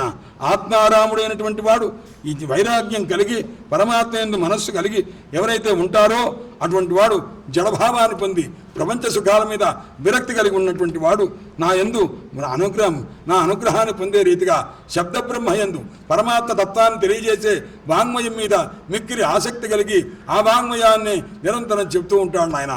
అటువంటి వాడు కృతార్థుడై ఉంటాడు. శ్రమస్తస్య శ్రమఫలోహి అధేనమివ రక్షతః. పరమాత్మ స్వరూపాన్ని తెలుసుకోకుండా ఆ శాస్త్రం చదివా ఈ శాస్త్రం చదివా అని నానా కష్టపడితే నాయన అధేనుమివ రక్షతః అంటే వట్టిపోయిన ఆవును రక్షించడం లాంటిది నాయన. ఈ పరమాత్మ తత్వాన్ని తెలియబడని వాంగ్మయాన్ని రక్షించుకుంటూ కాలక్షేపం చేస్తే అది మాత్రం మంచిది కాదురా అబ్బాయి అని చెప్పి ఉద్ధవుని వారికి చెప్తున్నారు. గాం దుగ్ధదోహాం అంటే వట్టిపోయిన ఆవును పెంచుకున్న అసతీంచ భార్యాం దుర్వృత్తి కలిగినటువంటి భార్యను పెట్టుకున్న దేహం పరాధీనం మనం తినటానికి అన్నం ఎవరో పరాయివాడు పెడుతూ ఉంటే దాంతో ఈ శరీరాన్ని పెంచుకున్న. ఎందుకంటే జైమిని మహర్షి రాస్తారు పరదారం పరావాసం పరవస్త్రం పరాప్రియం హరపాహి పరాన్నమ్మాం పురుణామన్ పురుష్టుతా అని రాశాడు మహానుభావుడు. ఆయన పరదారం పరభార్యల యందు ఆసక్తి కలిగిన వాడిని, పరావాసం ఇతరుల ఇంట్లో ఉండటం మీద ఆసక్తి కలిగిన వాడిని, పరవస్త్రం ఇతరుల బట్ట కట్టుకోవడానికి ఆసక్తి పడేవాడిని, అయినా పరాప్రియం ఇతరమైనటువంటి వస్తువుల యందు ఇతరుల ఇంట్లో ఉండటం ఇలాంటి ఆసక్తి కలిగినటువంటి పరాన్నం ఇతరుల యొక్క ఇంట్లో భోజనం చేసేవాడిని. నన్ను స్వామి రక్షించు పురుణామన్ అనేక నామములు కలిగినటువంటి ఓ పరమేశ్వర అన్నారన్నమాట. అందుచేత ఆ రకంగా ఎవరైతే ఉంటారో అతని జీవితము వ్యర్థము. పరాధీనం దేహం అసత్ప్రజాంచ చెప్పిన మాట వినని సంతానం ఉందే ఇవన్నీ కూడాను కలిగిన వారంతా విత్తంతు అతీర్థీకృతం. దానంగా ఏదైతే ధర్మం దానం చేయకుండా ఏ డబ్బైతే దాచుకుంటూ ఉంటారో అదంతా కూడాను అంగవాచం హీనాం మయా. నాయనా ఉద్ధవ నన్ను తెలపనటువంటి వాంగ్మయాన్ని ఎక్కువగా ఉపయోగించుకున్నా వాడు ఏమవుతాడయ్యాను దుఃఖీ మహాదుఃఖాన్ని అనుభవిస్తుంటారు. చూచారా వీళ్ళంతా కూడా వట్టిపోయిన ఆవిరి పెంచుకుంటూ ఉంటే కష్టం తప్ప నీకు ఫలం లేదయ్యా. అలాగే అయోగ్యురాలైన దుర్వృత్తి కలిగినటువంటి పరపురుషాసక్తి కలిగిన భార్యని పోషించుకుంటే అది దుఃఖమే తప్ప అంతకంటే ఏమి లేదు. చెప్పిన మాట వినని పిల్లల్ని పెంచుకుంటూ ఉంటే అది దుఃఖం తప్ప దానివల్ల సుఖం లేనే లేదు. అలాగే పరమాత్మ తత్వాన్ని తెలియచేయని వాంగ్మయాన్ని పెంచుకుంటూ పోతూ ఉంటే అది దుఃఖమే తప్ప నీకు ఏ రకమైన పుణ్యం కానీ సుఖం కానీ ఆనందం కానీ ఉండదు స్వా అని మహానుభావుడు ఉద్ధవుడు వారికి ఉపదేశం చేస్తూ ఉన్నారు. పరమాత్మ ఈ దివ్యమైనటువంటి తత్వం చెప్పిన తర్వాత స్వామి సత్సంగం వల్ల ఇదంతా కూడా పోయి జ్ఞానం కలుగుతుంది ఆయన అన్నారు. సత్సంగం అంటే ఏమిటండి అన్నారు. సజ్జన సహవాసం అన్నారు కదా అన్నారు. ఆయన అవును రాబాయి, ఎందుకంటే సత్సంగం చేత రాక్షసులు ఆయన ఎంతమంది మృగములు పక్షులు గంధర్వులు అప్సరసులు అందరూ కూడాను సత్సంగం చేత కృతార్థులైన వాళ్ళు చాలామంది ఉన్నారు. ఒక్కళ్ళు కాదండి, అనేక మంది ఉన్నారు. ఎవరయ్యా వారంట వృత్రాసుడు పొందలేదా, ప్రహ్లాదుడు పొందలేదా, వృషపర్ప గంధర్వుడు పొందలేదా, బలిచక్రవర్తి వీళ్ళందరికీ సత్సంగం ఉంది. సత్సంగం చేతనే రాక్షసులైన వాళ్ళు కూడా కృతార్థులైపోయారన్నమాట. బాణాసురుడు పరమేశ్వరుని అనుగ్రహాన్ని పొందాడు. మయదానవుడు విభీషణుడు లక్ష్మణుడు, సుగ్రీవుడు, హనుమంతుడు, జాంబవంతుడు, గజేంద్రుడు, జటాయువు వీళ్ళందరూ కూడాను ఇటువంటి వారయ్యా. వీళ్ళంతా వేదాలు చదువుకున్నారా? తే నాధీత శృతిగణా. గోపికలు వీళ్ళంతా ఏం చదువుకున్నారండి? వాళ్ళ డిగ్రీలు ఏమిటండి అన్నారు. నాధీత శృతిగణా, వేదాలు చదువుకోలేదు. నోపాసిత మహత్తమా, మహనీయుల్ని ఎవరన్నా పెద్దగా ఋషుల్ని సంవత్సరాలు పడి ఉపాసన చేశారా? లేనే లేదనమాట. అలాంటి సమయంలో అమృతాదప్త తపస్సు చేశారా? అది చేయలేదు. కానీ సత్సంగాన్మాముపాగత, ఆ సద్రూపమైన పరబ్రహ్మస్వరూపమైన నన్ను ఆశ్రయించి ఉండడం చేత వాళ్ళు నన్ను పొందగలిగారు నాయన. కేవలైన హి భావేన, అందరి దగ్గర నేను కూర్చున్నానా? లేదే, నా యందు మనస్సు నిలుపుకోవడం చేతనే నన్ను పొందగలిగారు నాయన. అందుచేత ఏ అన్యే మూఢధియ, ఎవరైతే మూఢబుద్ధి కలిగిన వారు ఉంటారో అటువంటి వారు నాయన పరమాత్మని పొందలేరు అన్నారు. అందుచేత ఈ రకంగా చెప్పారు. ఆ పరమాత్మ హంసస్వరూపుడైనటువంటి మహానుభావుడు సనకాది మహర్షులకు ఏ రకంగా ఉపదేశం చేశారో ఆ ఉపదేశాన్ని కూడా చెప్పారు. ఆ చెప్పిన తర్వాత ఆ మహానుభావుడు చెప్తున్నారు, భక్తి యోగం అంటే ఏమిటండి అన్నారు. భక్తి యోగం అంటే ఆయన చెప్తున్నారు, సాత్విక భక్తి, రాజస భక్తి, తామస భక్తి ఇవన్నీ ఉన్నవి. అందులో కూడా అత్యంతమైనది నిర్గుణమైన పరమాత్మ ఎందున్న భక్తి సర్వశ్రేయప్రదము అని చెప్పి శ్రేయో వదంతి అనేకాంతం యథాకర్మ యథారుచి నాయనా. అది పరమాత్మ ఎందున్నటువంటి భక్తి ఉందే, దాంతో సాటి ఏదీ లేదు.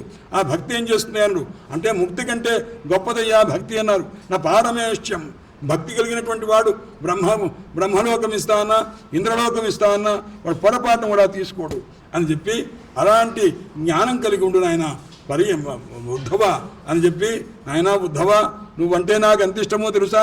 తథామే ప్రియతమ ఆత్మయోని, నా నాభికమనంలో పుట్టిన బ్రహ్మదేవుడి మీద అంత ప్రేమ లేదురా నాయన. ఈ నా శంకర పరమేశ్వరుడి మీద అంత ప్రేమ లేదు.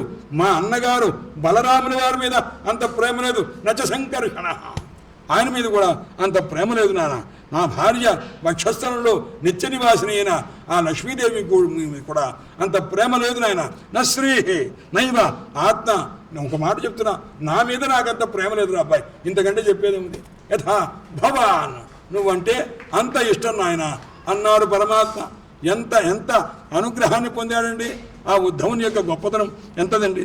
నచసంకర్షణ నశ్రీ నైవాత్మాచ యథా భవాన్. అందువల్ల ఆ నిరపేక్షం భజామ్యహం నిత్యం పూయేయ ఈ చంగ్రింగ్. కాబట్టి ఆ పరమాత్మ యొక్క స్వరూపమైనటువంటి నా యొక్క తత్వాన్ని మనస్సులో నిలుపుకో. నన్ను యోగం చేత కానీ, సాంఖ్యం చేత కానీ, స్వాధ్యాయ తపస్సుల చేత కానీ, త్యాగం చేత కానీ నువ్వు సంపాదించలేవు. భక్తిర్మమ ఊర్జిత, నా యందు భక్తి ఉన్నదే ఆ భక్తి అత్యతిశయమైనది. భక్త్యా అహమేకయ గ్రాహ్య, నేను భక్తి చేత మాత్రమే పొందదగినటువంటి వాడిని. అది ఎటువంటిది? శ్రద్ధయా ఆత్మ ప్రియస్సతాం, శ్రద్ధ చేత కొడుకుని భక్తి పునాతి మన్నిష్ట. ఆయన నా యందున్నటువంటి భక్తి ఏం చేస్తుందయ్యాను? ఆటవికుడిని సైతము కేవలం కుక్క మాంసాన్ని తినేవాడిని కూడా పవిత్రం చేసే సామర్థ్యము నా యందున్న భక్తి ఏదైతే ఉందో అది ఎలా చేస్తుంది సునా. అందుచేత ఆ భక్తి కూడా ఎలా ఉండాలి? ధర్మ సత్యదయోపేత, ధర్మం ఎలా ఉండాలయ్యా? భగవద్ధర్మము అంటే సత్యము, దయ, ఈ రెండింటితో కూడుకుని ఉండాలి. విద్య ఎలా ఉండాలి అన్నాడు? తపస్సుతో కూడుకుని ఉండాలి. అనుష్ఠానయుతమైన విద్య ఉండాలి. అలాగే ఎంత ఉన్నా మా భక్త్యాపేతం, నా భక్తి లేకుండా ఎంత గొప్ప తపస్సున్నా, ఎంత విద్య ఉన్నా, ఎంత ధర్మం ఉన్నా, ఏమున్నా న సమ్యక్ ప్రపునాతి. భగవద్భక్తి లేకపోతే లేనే లేదయ్యా, ఇవి ఏవి పవిత్రం కాదు. అందుకోసమే భాగవతం ఎలా తెలుసుకోవాలయ్యా? భక్త్యా భాగవతం జ్ఞేయం. భారతం ఎలా తెలుసుకోవాలి? భక్త్యా యుక్త్యాచ, భక్తి ఉండవలసిందే, తర్వాత యుక్తి ఉండాలన్నమాట. రామాయణం తెలుసుకోవాలి నేను భక్త్యా యుక్త్యాచ వ్యుత్పత్త్యా. భక్తి యుక్తి వ్యుత్పత్తి, భక్తి ఉండాలిగా. భక్తి లేకపోతే భాగవతం అర్థం కాదు, భక్తి లేకపోతే భారతం అర్థం కాదు, భక్తి లేకపోతే రామాయణం అర్థం కాదు. పుస్తకాలు వ్యాఖ్యానం మీద వ్యాఖ్యానాలు అవి చదివితే ఏమొస్తుందండి? మనస్సు కరగాలి. చెప్తున్నారు అన్నమాట, కథం వినా రోమహర్షం. ఆయన ఉద్ధవ ఇప్పుడన్నా పరమాత్మ తత్వాన్ని తెలుసుకుంటూ ఉంటే రోమములకు ఒక హర్షము, సంతోషం కలగాలి. ఎందుకంటే ఈ జీవి యొక్క సంబంధంగా ఉన్న ఈ శరీరంలో ఉన్న రోమాలు కూడా సంతోషపడేట్టు అంత భక్తిని అనుభవించాలి రా అబ్బాయి. అందువల్ల కథం వినా రోమహర్షం, రోమములకు హర్షం లేకపోతే ఏం భక్తి రానిది అందువల్ల ద్రవత చేతసావిన, మనస్సు ద్రవించిపోవాలన్నాడు. ఎలా ద్రవించిన విషయం ఎలా తెలుస్తుందన్నాడు. ఈ ద్రవిస్తే ఇక్కడి నుంచి కంటి వెంట నీళ్ళు వస్తుంది, ఆయన ఆనంద బాష్పం వస్తుంది, పరమాత్మ స్వరూపాన్ని ఆ రకంగా ఆనందాన్ని అనుభవిస్తూ ఉంటారు. ద్రవత చేతసావిన, మనస్సు కరగకపోతే వినా ఆనందాశ్రుల కలయ. చూచారా, మనస్సు కరిగింది కరగలేదన్న విషయం ఎలా తెలుసుకుంటా ఉండండి. మనస్సు కరిగిపోతే కంటి వెంట నీళ్ళు వస్తామండి. అందుచేత అది ద్రవత చేతసావిన వినా ఆనందాశ్రు కలయ. ఆనందాశ్రులు లేకపోతే శుద్ధే భక్త వినాశే. ఏ విధంగా మనస్సు అంతఃకరణ శుద్ధి అవుతుంది నాయన. కాబట్టి వాగ్గద్గద, వాక్ ఎలా ఉండాలి, నగ్గుత్తిగా గద్గద స్వరం పడిపోవాలి. ద్రవతే యస్య చిత్తం, అది ఎవరికైతే ఉంటుందో అట్టి మహానుభావుడు ఈ లోకం మొత్తాన్ని పవిత్రం చేస్తున్నాడయ్యా. ఎవరైతే భగవద్భక్తి చేత ద్రవించిపోయిన మనస్సు కలిగిన వాడే హృదచ్చభీక్షణం నిరంతరం దుఃఖపడుతూ ఉంటాడు. హసతి క్వచిచ్చ, పరమాత్మ స్వరూపాన్ని చూచి హసతి. ప్రహ్లాదుని యొక్క కథలో పరమాత్మ చెప్తారన్నమాట. కృష్ణ పరమాత్మని ధ్యానం చేస్తున్నాడు ప్రహ్లాదుడు. ఒక్కసారి హఠాత్తుగా ప్రహ్లాదుని దగ్గరికి వచ్చి కృష్ణ పరమాత్మ ఆయనతో ఆడుకుంటుంటే హసతి, నవ్వుతున్నట్ట. పరమాత్మ హఠాత్తుగా ఒక్కసారి దాగుడు మూతలు ఆడుదామని చెప్పకుండా అదృశ్యమయ్యాట. అదృశ్యమయ్యేసరికి ఇలా వెతికి రౌతి ఓసారి ఏడుస్తున్నట్టండి. ఆ ఏడుస్తుంటే మళ్ళా పరమాత్మ హఠాత్తుగా వచ్చాట, నవ్వాట. ఈ విధంగా నవ్విస్తూ ఆడిస్తూ ఏడిపిస్తూ పరమాత్మ ఆయనతో కలిసి ఆడుకున్నారండి.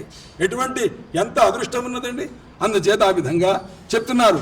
హసతి క్వచిచ్చ విలజ్జ ఉద్గాయతే. మహానుభావుడు చైతన్య ప్రభువు ఏ విధంగా విలజ్జ ఉద్గాయతే, రెండు చేతులు ఇలా ఎత్తి చేతులు పెడుతుంటారట.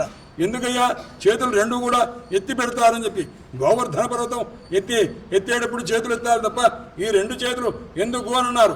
అంటే నాయన సంసార బంధము నీకు ఉండదు అని చెప్పడానికి రెండు చేతులు ఎత్తి నన్ను నమ్మిన వారికి ఉండదు అని చెప్పడం కోసం మహానుభావుడు రెండు చేతులు ఉద్ధృత్య భుజముచ్యతే అంటుంటారు అన్నమాట.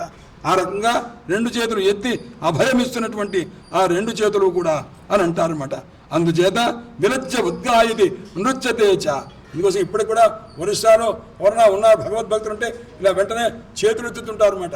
ఎందుకంటే పరమాత్మ మనల్ని ఈ రకంగా రక్షిస్తున్నారు అని వాళ్ళు అభినయం చేసి చెప్తూ ఉంటారు. స్వామి మీరున్నారు మమ్మల్ని రక్షిస్తారు, మీరున్నారు మమ్మల్ని రక్షిస్తుంటారు అని రకమైన భావనట. అందుచేత యథా అగ్నినా విలజ్జ ఉద్గాయతి నృత్యతేచ. కాబట్టి నాయన జాగ్రత్తగా ఉండు. వెళ్ళేటప్పుడు మధ్యలో నీకు అనేక మంది ప్రజలు కనిపిస్తుంటారు, ఆడవాళ్ళు కనిపిస్తుంటారు. ఆడవాళ్ళతో సహవాసం కలిగిన గృహస్థుల పరిచయం అవుతుంది. ఇవన్నీ కూడా మోక్షాన్ని పొందేవానికి దూరంగా ఉండాలి. క్షేమంగా ఒంటరిగా ఉండు. వ్యాసీన చింతయేత్ మామతంద్రిత. నన్ను మోక్షం పొందదలిచావు కాబట్టి ఏకాంతంగా ఉండు. తథాస్తు భవేత్ క్లేశ తథాస్య బంధశ్చ అన్యప్రసంగత. ఆయన స్త్రీ సంఘం కలిగిన ఆ వ్యక్తి గృహస్థులతో సహవాసం, వాళ్ళ మాటలు నీకొద్దురా అబ్బాయి. ఏకాంతంగా ఆ పరమాత్మ స్వరూపాన్ని ధ్యానం చేసుకో. ముముక్షువు కదా, అందుకోసం ఆ రకంగా ఉంది. మనస్సులో ఇది ఒక పద్మం అనుకో, ఆ పద్మం మీద ఊర్ధ్వనాళం పైకి తొడిమ ఉంటుంది, కింద అడుగు కింద వైపు పద్మం ఉంటుంది, అధోముఖంగా ఉంటుంది. అటువంటి స్వరూపంలో పరమాత్మను పెట్టుకొని ధ్యానం చేయాలట. ఎలాగయ్యా అన్నాడు. సమం ప్రశాంతం సుముఖం దీర్ఘ చతుర్భుజం అని ఆ పరమాత్మ రూపాన్ని అందు ధ్యానం చేసి దివ్యమైన రీతిగా పూజ చేయన్నారు. డోంగ్రే మహారాజ్ చెప్తారు, ఆయన ధ్యానం చేయడం అంటే ఎవరిని చూసి అన్నారు, ఒక వృద్ధురాలను చూసి నేర్చుకోవయ్యా అన్నారు. తులసీదాస్ దగ్గరికి వెళ్ళింది ఒక ముసలమ్మ, బోరు డబ్బు ఉంది, ఒక్క నయా పైసా ఖర్చు పెట్టదు, మహారుద్ధురాలు, ఎంతో ఉంది డబ్బు.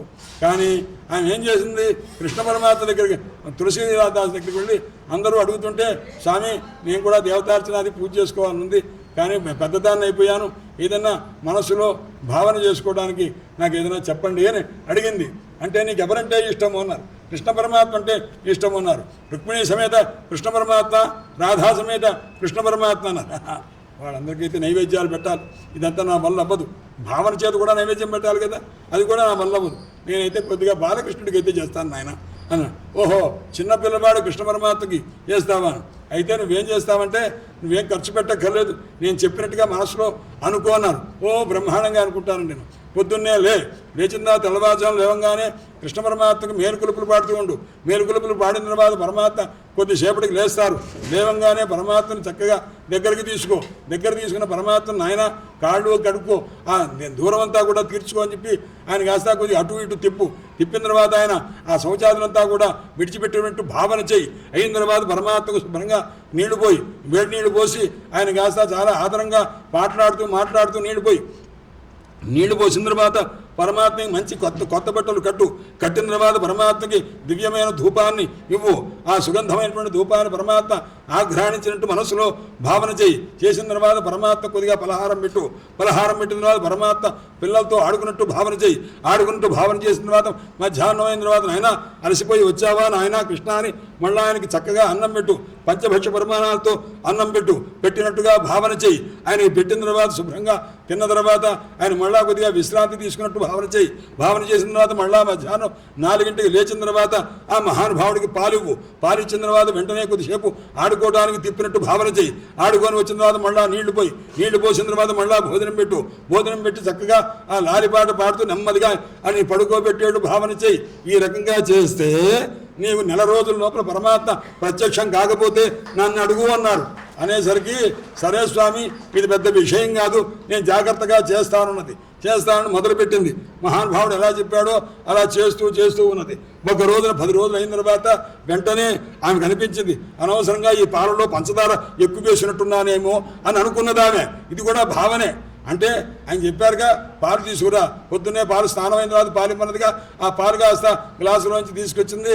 అందులో కాస్త పంచదార వేస్తుంటే పొరపాటున 2 చెంచాలు పంచదార వేసినట్టే అనిపించింది. అయ్యయ్యో పంచదార 2 చెంచాలు పడిపోయిందే అని అనుకుంది. ఏ లోభత్వం చేత మనస్సులో ఆ భావనలో కూడా లౌభ్యం వచ్చింది, లోభత్వం వచ్చింది. వెంటనే ఆ భావన ఆగిపోయింది. అదే ఇప్పుడు ఆ పంచదార ఎక్కువ పడిపోయిందే, ఏం చెయ్యాలా అని మనస్సులో బాధపడుతూ భావన ముందుకు సాగట్ల. హఠాత్తుగా కృష్ణ పరమాత్మ ప్రత్యక్షమయ్యి ఓసి ముసలి నువ్వు ఎప్పుడన్నా ఒక చెంచి చిటికడు పంచదార కూడా పెట్టలేదు, భావనలో కూడా ఇంతలో భక్తి ఉంటే నీకు అని ఒక్కసారి గట్టిగా అన్నట. అనగా నాయనా కృష్ణ వచ్చావా అని ఆ 2 పాదాలు పట్టుకొని ప్రాణత్యాగం చేసిందిట. లోభగుణం కూడా మోక్షాన్ని ఎలా ఇచ్చింది అంటే ఇక్కడ చూడబోయా అని అంటారన్నమాట. అందుచేత అట్టి మహనీయుడైనటువంటి ఆ పరమాత్మ యొక్క స్వరూపాన్ని ధ్యానం చేసేటువంటి విధానం చెప్పారు. సర్వాంగ సుందరం నృత్యం ప్రసాద సుముఖే క్షణం. అట్టి పరమాత్మని హృదయ కమలంలో పరమాత్మను కూర్చోబెట్టి అట్టి దివ్యమంగళ విగ్రహాన్ని ధ్యానం చేయను ఆయన. దీనివల్ల అనేక రకమైనటువంటి సిద్ధులు కలుగుతాయి అని చెప్పి ఆ సిద్ధులు అవన్నీ చెప్పారు. తర్వాత విభూతులు ఒక్కొక్క దానివల్ల ఎటువంటి స్థితి కలుగుతుందో ఆ రకంగా ఆయన పరమాత్మ స్వరూపం ఎక్కడెక్కడ ఉన్నదో ఆ స్వరూపమంతా కూడా. తర్వాత నాయన ఉద్ధవ ఎక్కడన్నా వచ్చినప్పుడు మాటలు వచ్చు కదా, మాట్లాడటం చాలా బాగా ఉంది కదా, బృహస్పతి శిష్యుని కదా అని ఎక్కువగా అతిగా మాట్లాడవద్దు నాయన. వాచమ్యచ్చ మనోయచ్చ, అనవసరంగా నాకు అన్నీ వచ్చని అన్నీ చెప్పవద్దు. వాక్కును కాస్త నిగ్రహం చేసుకో, మనస్సును నిగ్రహం చేసుకో. వాక్కు నిగ్రహంగా ఉండాలంటే ముందు మనస్సు నిగ్రహంగా ఉండాలి. మనస్సు నిగ్రహంగా ఉంటే వాక్కు నిగ్రహింపబడుతుంది. కాబట్టి ప్రాణాన్ని యచ్చ, ఇంద్రియాలను నిగ్రహం చేసుకో. ఇంద్రియాలను వాక్యాన్ని కర్మేంద్రియంలో జ్ఞానేంద్రియంలో అన్నింటినీ ఆత్మానం యచ్చ, నీ మనస్సును నిలుపుకోను ఆయన. భూయ కల్పచేత్ అని మళ్ళా ఈ సంసార మార్గంలో పడవరా అన్నారు. జీవగోస్వామి రాస్తారు, మహానుభావుడు విరక్తుడు. వాచోవేగం మనస కామవేగం విశ్వావేగం ఉదరోపస్థ వేగం. కొన్ని అప్రయత్నంగా మన దగ్గరే ఉంటుంది కానీ వాటి వేగాన్ని తట్టుకోవడం కష్టం. మనకి ఏదైనా షుగర్ పేషెంట్ ఎవడు ఉంటాడు అనుకోండి, వాడికి ఆకలేస్తుంది, ప్రాణం పోయేట్టుంటుంది. పోతే వెంటనే తట్టుకోలేక గబ ఏదైనా ఇస్తే వెంటనే తింటాడనమాట. అది జిహ్వావేగం, నాలుక కోరుతుందనమాట. టక్కడక ముందు తింటే బతుకుతాను అనిపిస్తుంది అనమాట. ఒకటి అనుకుంటాడు నేను చెప్పాలి తపన పడిపోతుంటాడు. వాడు ఏమిటే వాచో వేగం, ఎక్కువగా గడగడగడ మాట్లాడగలను కదా అని ఇష్టం వచ్చినట్టు మాట్లాడకూడదు నాయన. వాచో వేగం, వాక్కు యొక్క వేగాన్ని తగ్గించుకో. అలాగే మనస కామవేగం, మనస్సులకు కోరికలు దాని మీద వెళ్ళిపోతుంటవి. ఆ వేగాన్ని కాస్త గట్టిగా ఆపరాబ్బాయి. మనస కామవేగం జిహ్వావేగం. ఈ నాలుక పేరు జిహ్వా అని. జిహ్వా అంటే స్పర్ధ చేసేది, నాది అనుకుంటున్నమాట. అంటే తినదగిన ఏ వస్తువు ఉన్నా అది నాది అని అనుకుంటున్నాం. జిహ్వావేగం, దాన్ని కాస్త కంట్రోల్ చేయను ఆయన. జిహ్వా ఉదరోపస్థ వేగం. ఈ పొట్టని అనవసరంగా ఖాళీగా ఉంది కదా అని ఏదో ఒకటి తినేటువంటి ఒక అలవాటు చేయదురా అబ్బాయి. ఉపస్థ వేగం, ఈ ఉదరం పెరిగిందా జిహ్వ ఏం చేస్తుందయ్యా అన్నాడు. చూడండి ఎంత అధోగతిని పొందుతామో. పైన ఆహారం తీసుకుంటాం, అది కిందికి వస్తుంది, కింద నిండుతుంది, కింద నిండితే ఆ కిందకి పెడుతుంది, జననేంద్రియం దగ్గరికి పెడుతుంది, దానికి శక్తినిస్తుంది. ఆ శక్తి ఏం చేస్తుంది, అది అయోగ్యమైనటువంటి దాన్ని కూడాను కోరుకునేటువంటి ఒక దుస్థితి వస్తుంది సుమా. అందుచేత నాయన ఊర్ధ్వం నుంచి అధోగతికి పొందడానికి మన ప్రయత్నం చేయకూడదు, దాన్ని నిగ్రహించే ప్రయత్నం చేయాలి సుమా అని చెప్పి ఆ మహానుభావుడు చెప్తున్నాడు. ఏమని?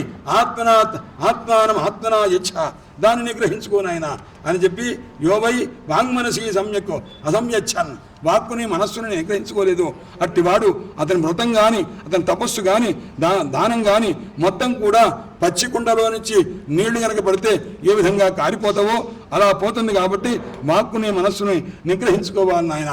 కర్మలు ధర్మములు అన్నింటినీ కూడా గృహస్థాశ్రమ ధర్మాలు అన్నీ చెప్పి ఆయన ఈ అన్నింటినీ కూడాను ధర్మాలు ఎవరికి వాడు జాగ్రత్తగా నిర్వహించి ఆ పరమాత్మ ఎందు మనస్సు నిలుపుకుంటే అట్టి వారు కృతార్థులవుతారు. సముద్ధరంతి ఏ విప్రం సీదంతం మత్పరాయణం.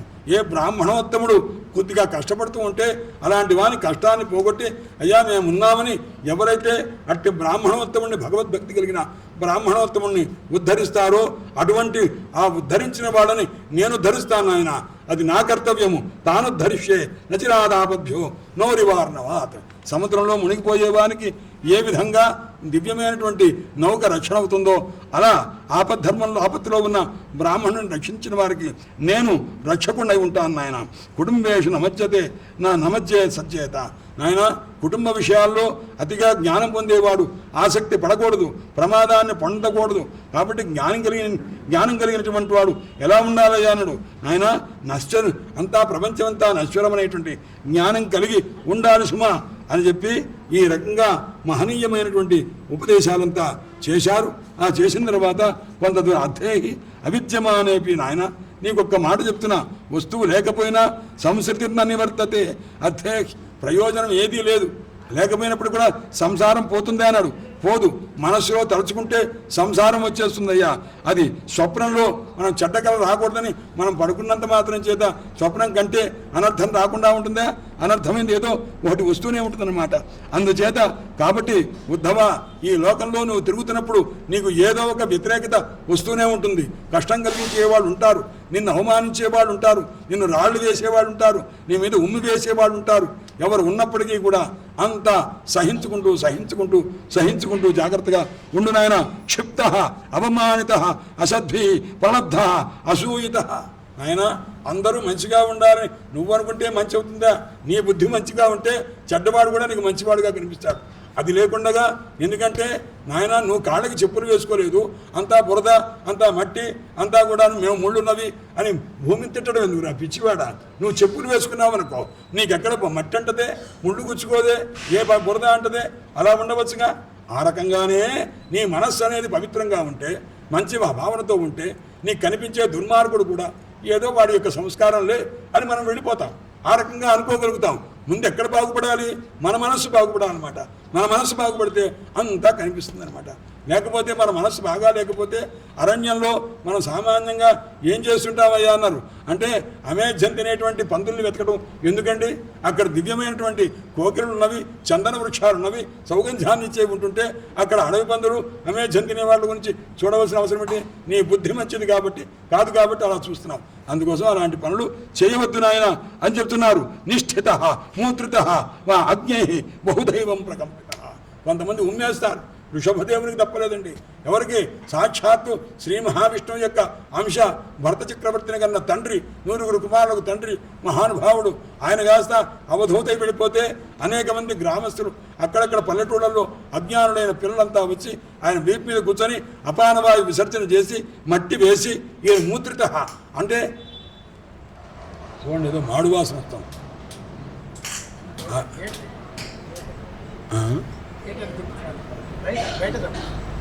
బయట ఏదో వైరు అదే వైరు కాలుతున్నట్టుగా నాకు అనిపించి, ఓహో సరే సరే అస్తు.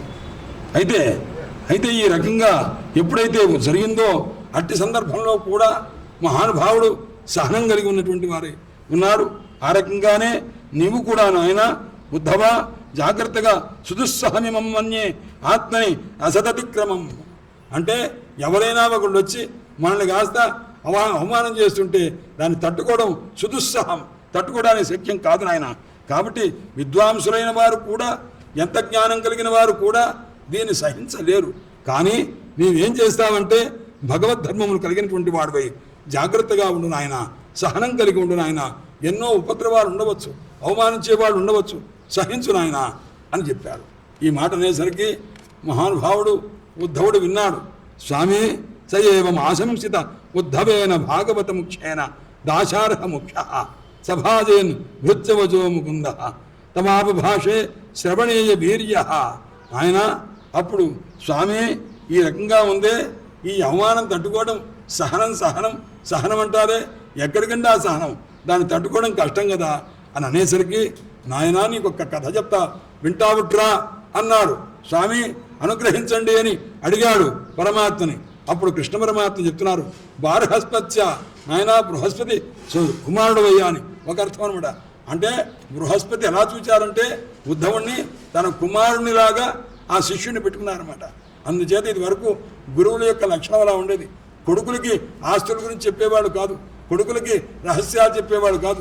శిష్యుని దగ్గర పెట్టుకొని అన్ని రహస్యాలు చెప్పి, ఏమో అలా ఉంది ఇలా ఉందని మా తండ్రి గారు గురువు గారు మహానుభావులు కులపతి రామబ్రహ్మశాస్త్రి గారు, వేర్మూరి రామబ్రహ్మశాస్త్రి గారిని, ఆ పిల్లల్ని కన్న పిల్లల కంటే కూడా ఆ చదువుకునేటువంటి పిల్లలు ఆ శిష్యుల్ని జాగ్రత్తగా అనుగ్రహించేవారు.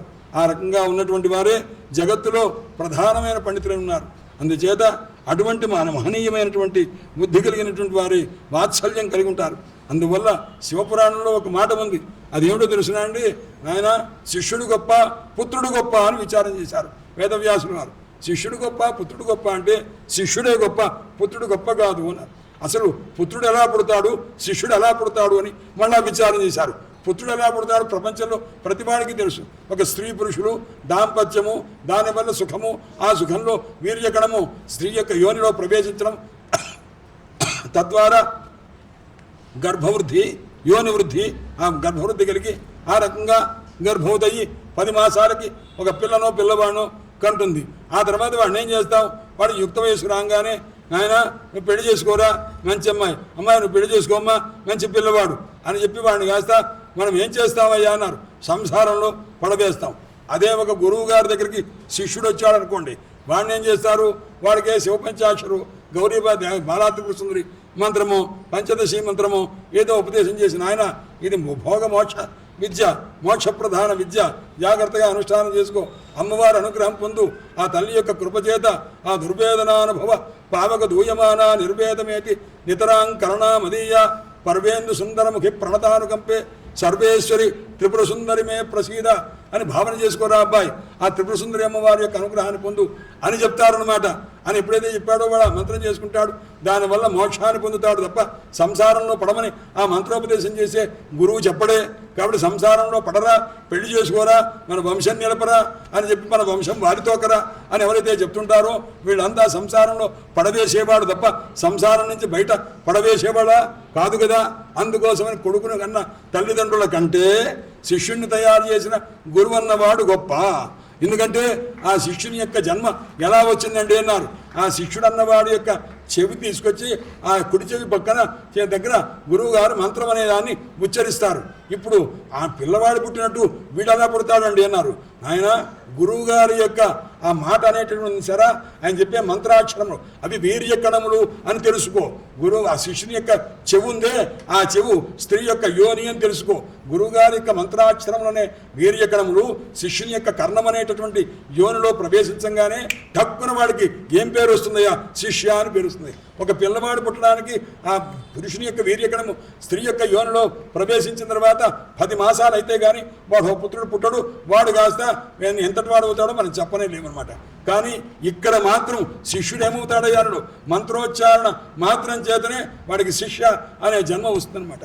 వాడు తారకుడవుతాడు, వీడేమో బాధకుడవుతాడు ఈ పుత్రుడు అన్నవాడు. అందువల్ల తారక బాధకయోర్మధ్యే కోగరియాన్ తరింపజేసేవాడు గొప్ప, బాధించేవాడు గొప్ప. సంపాదించేవాడు మహా తీసుకొచ్చి నా పేరు వేయి అని మాట్లాడుతుంటారే. నాన్న గారు అంటం పోతుంది, నాన్న అంటారు, డాడీ అంటం పోయింది, డాడ్ అంటున్నారు. హెడ్ దాకా కూడా వస్తుందన్నమాట.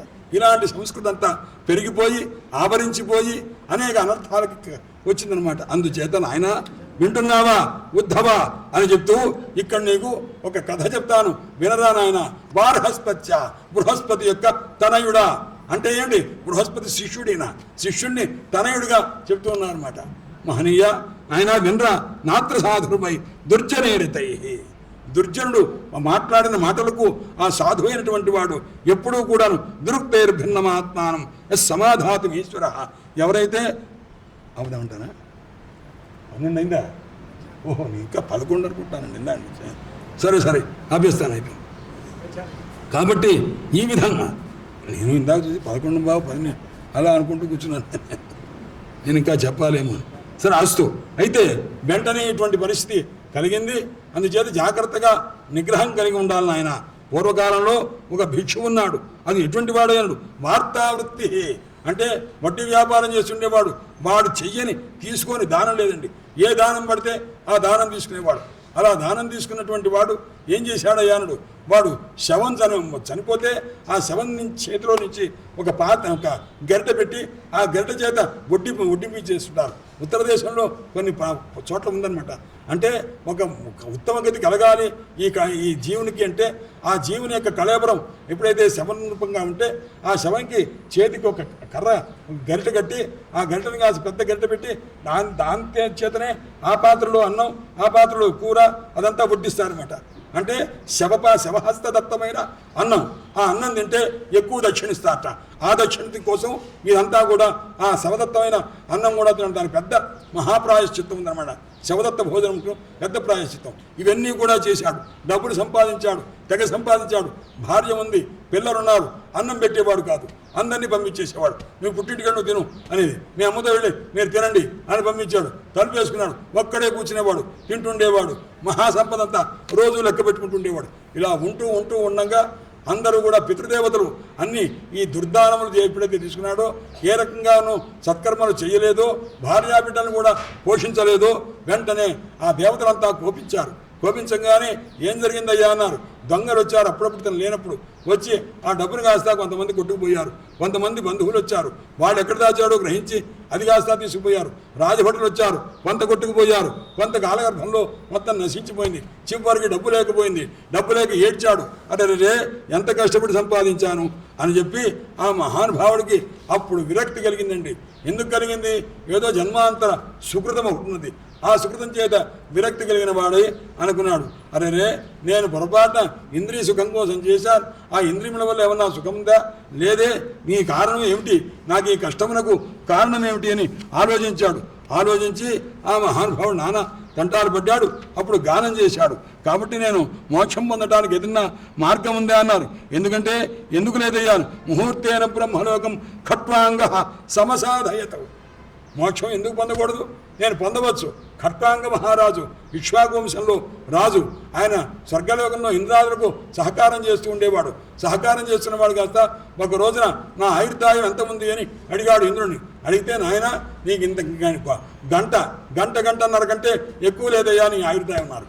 ఠక్కున కిందికి దిగాడు, భూలోకానికి వచ్చాడు, బ్రహ్మనిష్ఠుడై ఉన్నాడు, సాధించాడు, పరమాత్మ స్వరూపాన్ని పొందాడు. అదే మాట పరీక్షన్ మహారాజుకి ద్వితీయ స్కంధంలో సుఖయోగేంద్ర వారు చెప్తారు. స్వామి నేను 7 రోజుల్లో పోతా అంటండి, ఆ రకంగా శాపం పెట్టారండి అన్నారు. అబ్బో 7 రోజులు ఏం చేసుకుంటావురా అంత సమయం? నాయన నా మోక్షం పొందడానికి 2 గంటలు సరిపోయిందిరా. ఖట్వాంగ మహారాజుకి నీకెందుకు రా నాయన, ఇంత అవసరం లేదు, చాలా సులభంగా వస్తున్నారు. ఆ రకంగా ఈ భిక్షు గీత ఎవరైతే చెప్తున్నాడో ఆ భిక్షు అన్నటువంటి వాడు కాస్త ఆయన ఖట్వాంగ మహారాజు పొందినట్టుగా నేను కూడా మోక్షాన్ని సంపాదించవచ్చు కదా అని అనుకొని ఇత్యభిప్రేత్య మనస ఆమంత్య ద్విజసత్తమ మనస్సులో గానం చేశాడు. ఏమిటి దాన్ని? భిక్షు గీతలు అంటారు. అంటే భిక్షు అన్నవాడు గానం చేసింది. నా కష్టమునకు నేను పొందినవి సంపాదించి పోగొట్టుకున్నానే, ఈ కష్టానికి ఎవరు కారణం కాదయ్యా అన్నాడు. నాయంజన, ఈ ప్రజలెవరు నాకు సుఖానికి దుఃఖానికి కారణం కాదు. దేవతలు కారణం కాదు, గ్రహములు కారణం కాదు, కర్మలు కారణం కాదు, మనస్సు కారణం కాదు. మనస్సు మాత్రమే కారణమని అనుకుంటున్నానని అన్నిటికీ కారణం నా మనస్సే. దానివలన ఈ రకంగా జరిగింది. మనస్సులో ఉన్నటువంటి ఈ భేదభావన, ఈ దోషము, ఇవన్నీ కూడా కారణం అని చెప్పి మహానుభావుడు అనుకొని ఏ రకంగా గ్రహముల కారణం కాదు, కర్మ కారణం కాదు, దేహం కారణం కాదు, ఇదంతా తిరస్కరించి ఒక్కొక్క శ్లోకం ఒక్కొక్క దాని చేసి చెప్పారన్నమాట. చెప్పే జ్ఞానం కలిగి ఇదంతా కూడా మనస్సు చేత ఆ మనస్సుని నేను పరమాత్మ యందు నిలుపుకొని నేను కృతార్థుడవుతాన్ని పరమాత్మ యందు మనస్సు నిలుపుకొని ఆ మహానుభావుడు భిక్షువు స్వర్గాన్ని ఉత్తమమైనటువంటి గతిని మోక్షాన్ని పొందాడురా. నాయనా వింటున్నావా ఉద్ధవా, నీవు కూడా అటువంటి దివ్యమైనటువంటి మనోనిగ్రహం కలిగినటువంటి వాడివై ఏ విధంగా అతన్ని ఎంత అవమానం చేసినా ఆ భిక్షువు అంతా డబ్బు పోగొట్టుకున్న తర్వాత సన్యాసిలాగా అయిపోయాట. సన్యాసి అయ్యేసరికి ఆ చుట్టుపక్కల ఊళ్ళవారంతా వీడిని కొట్టడం మొదలుపెట్టాడు. వీడు ఇప్పుడు దాకా సంపాదించింది సరిపోక సన్యాసి వేషం వేసుకొని డబ్బు సంపాదించాలని ప్రయత్నం చేశారని అతన్ని కొట్టారు, తిట్టారు, మట్టి వేశారు, అమేధ్యం విడిచారు, అన్నీ చేశారు. ఎన్ని చేసినా నోరు మూసుకొని ఈ రకమైనటువంటి వైరాగ్యంతో జీవించాడు. ఆ రకంగా కృతార్థుడయ్యాడు.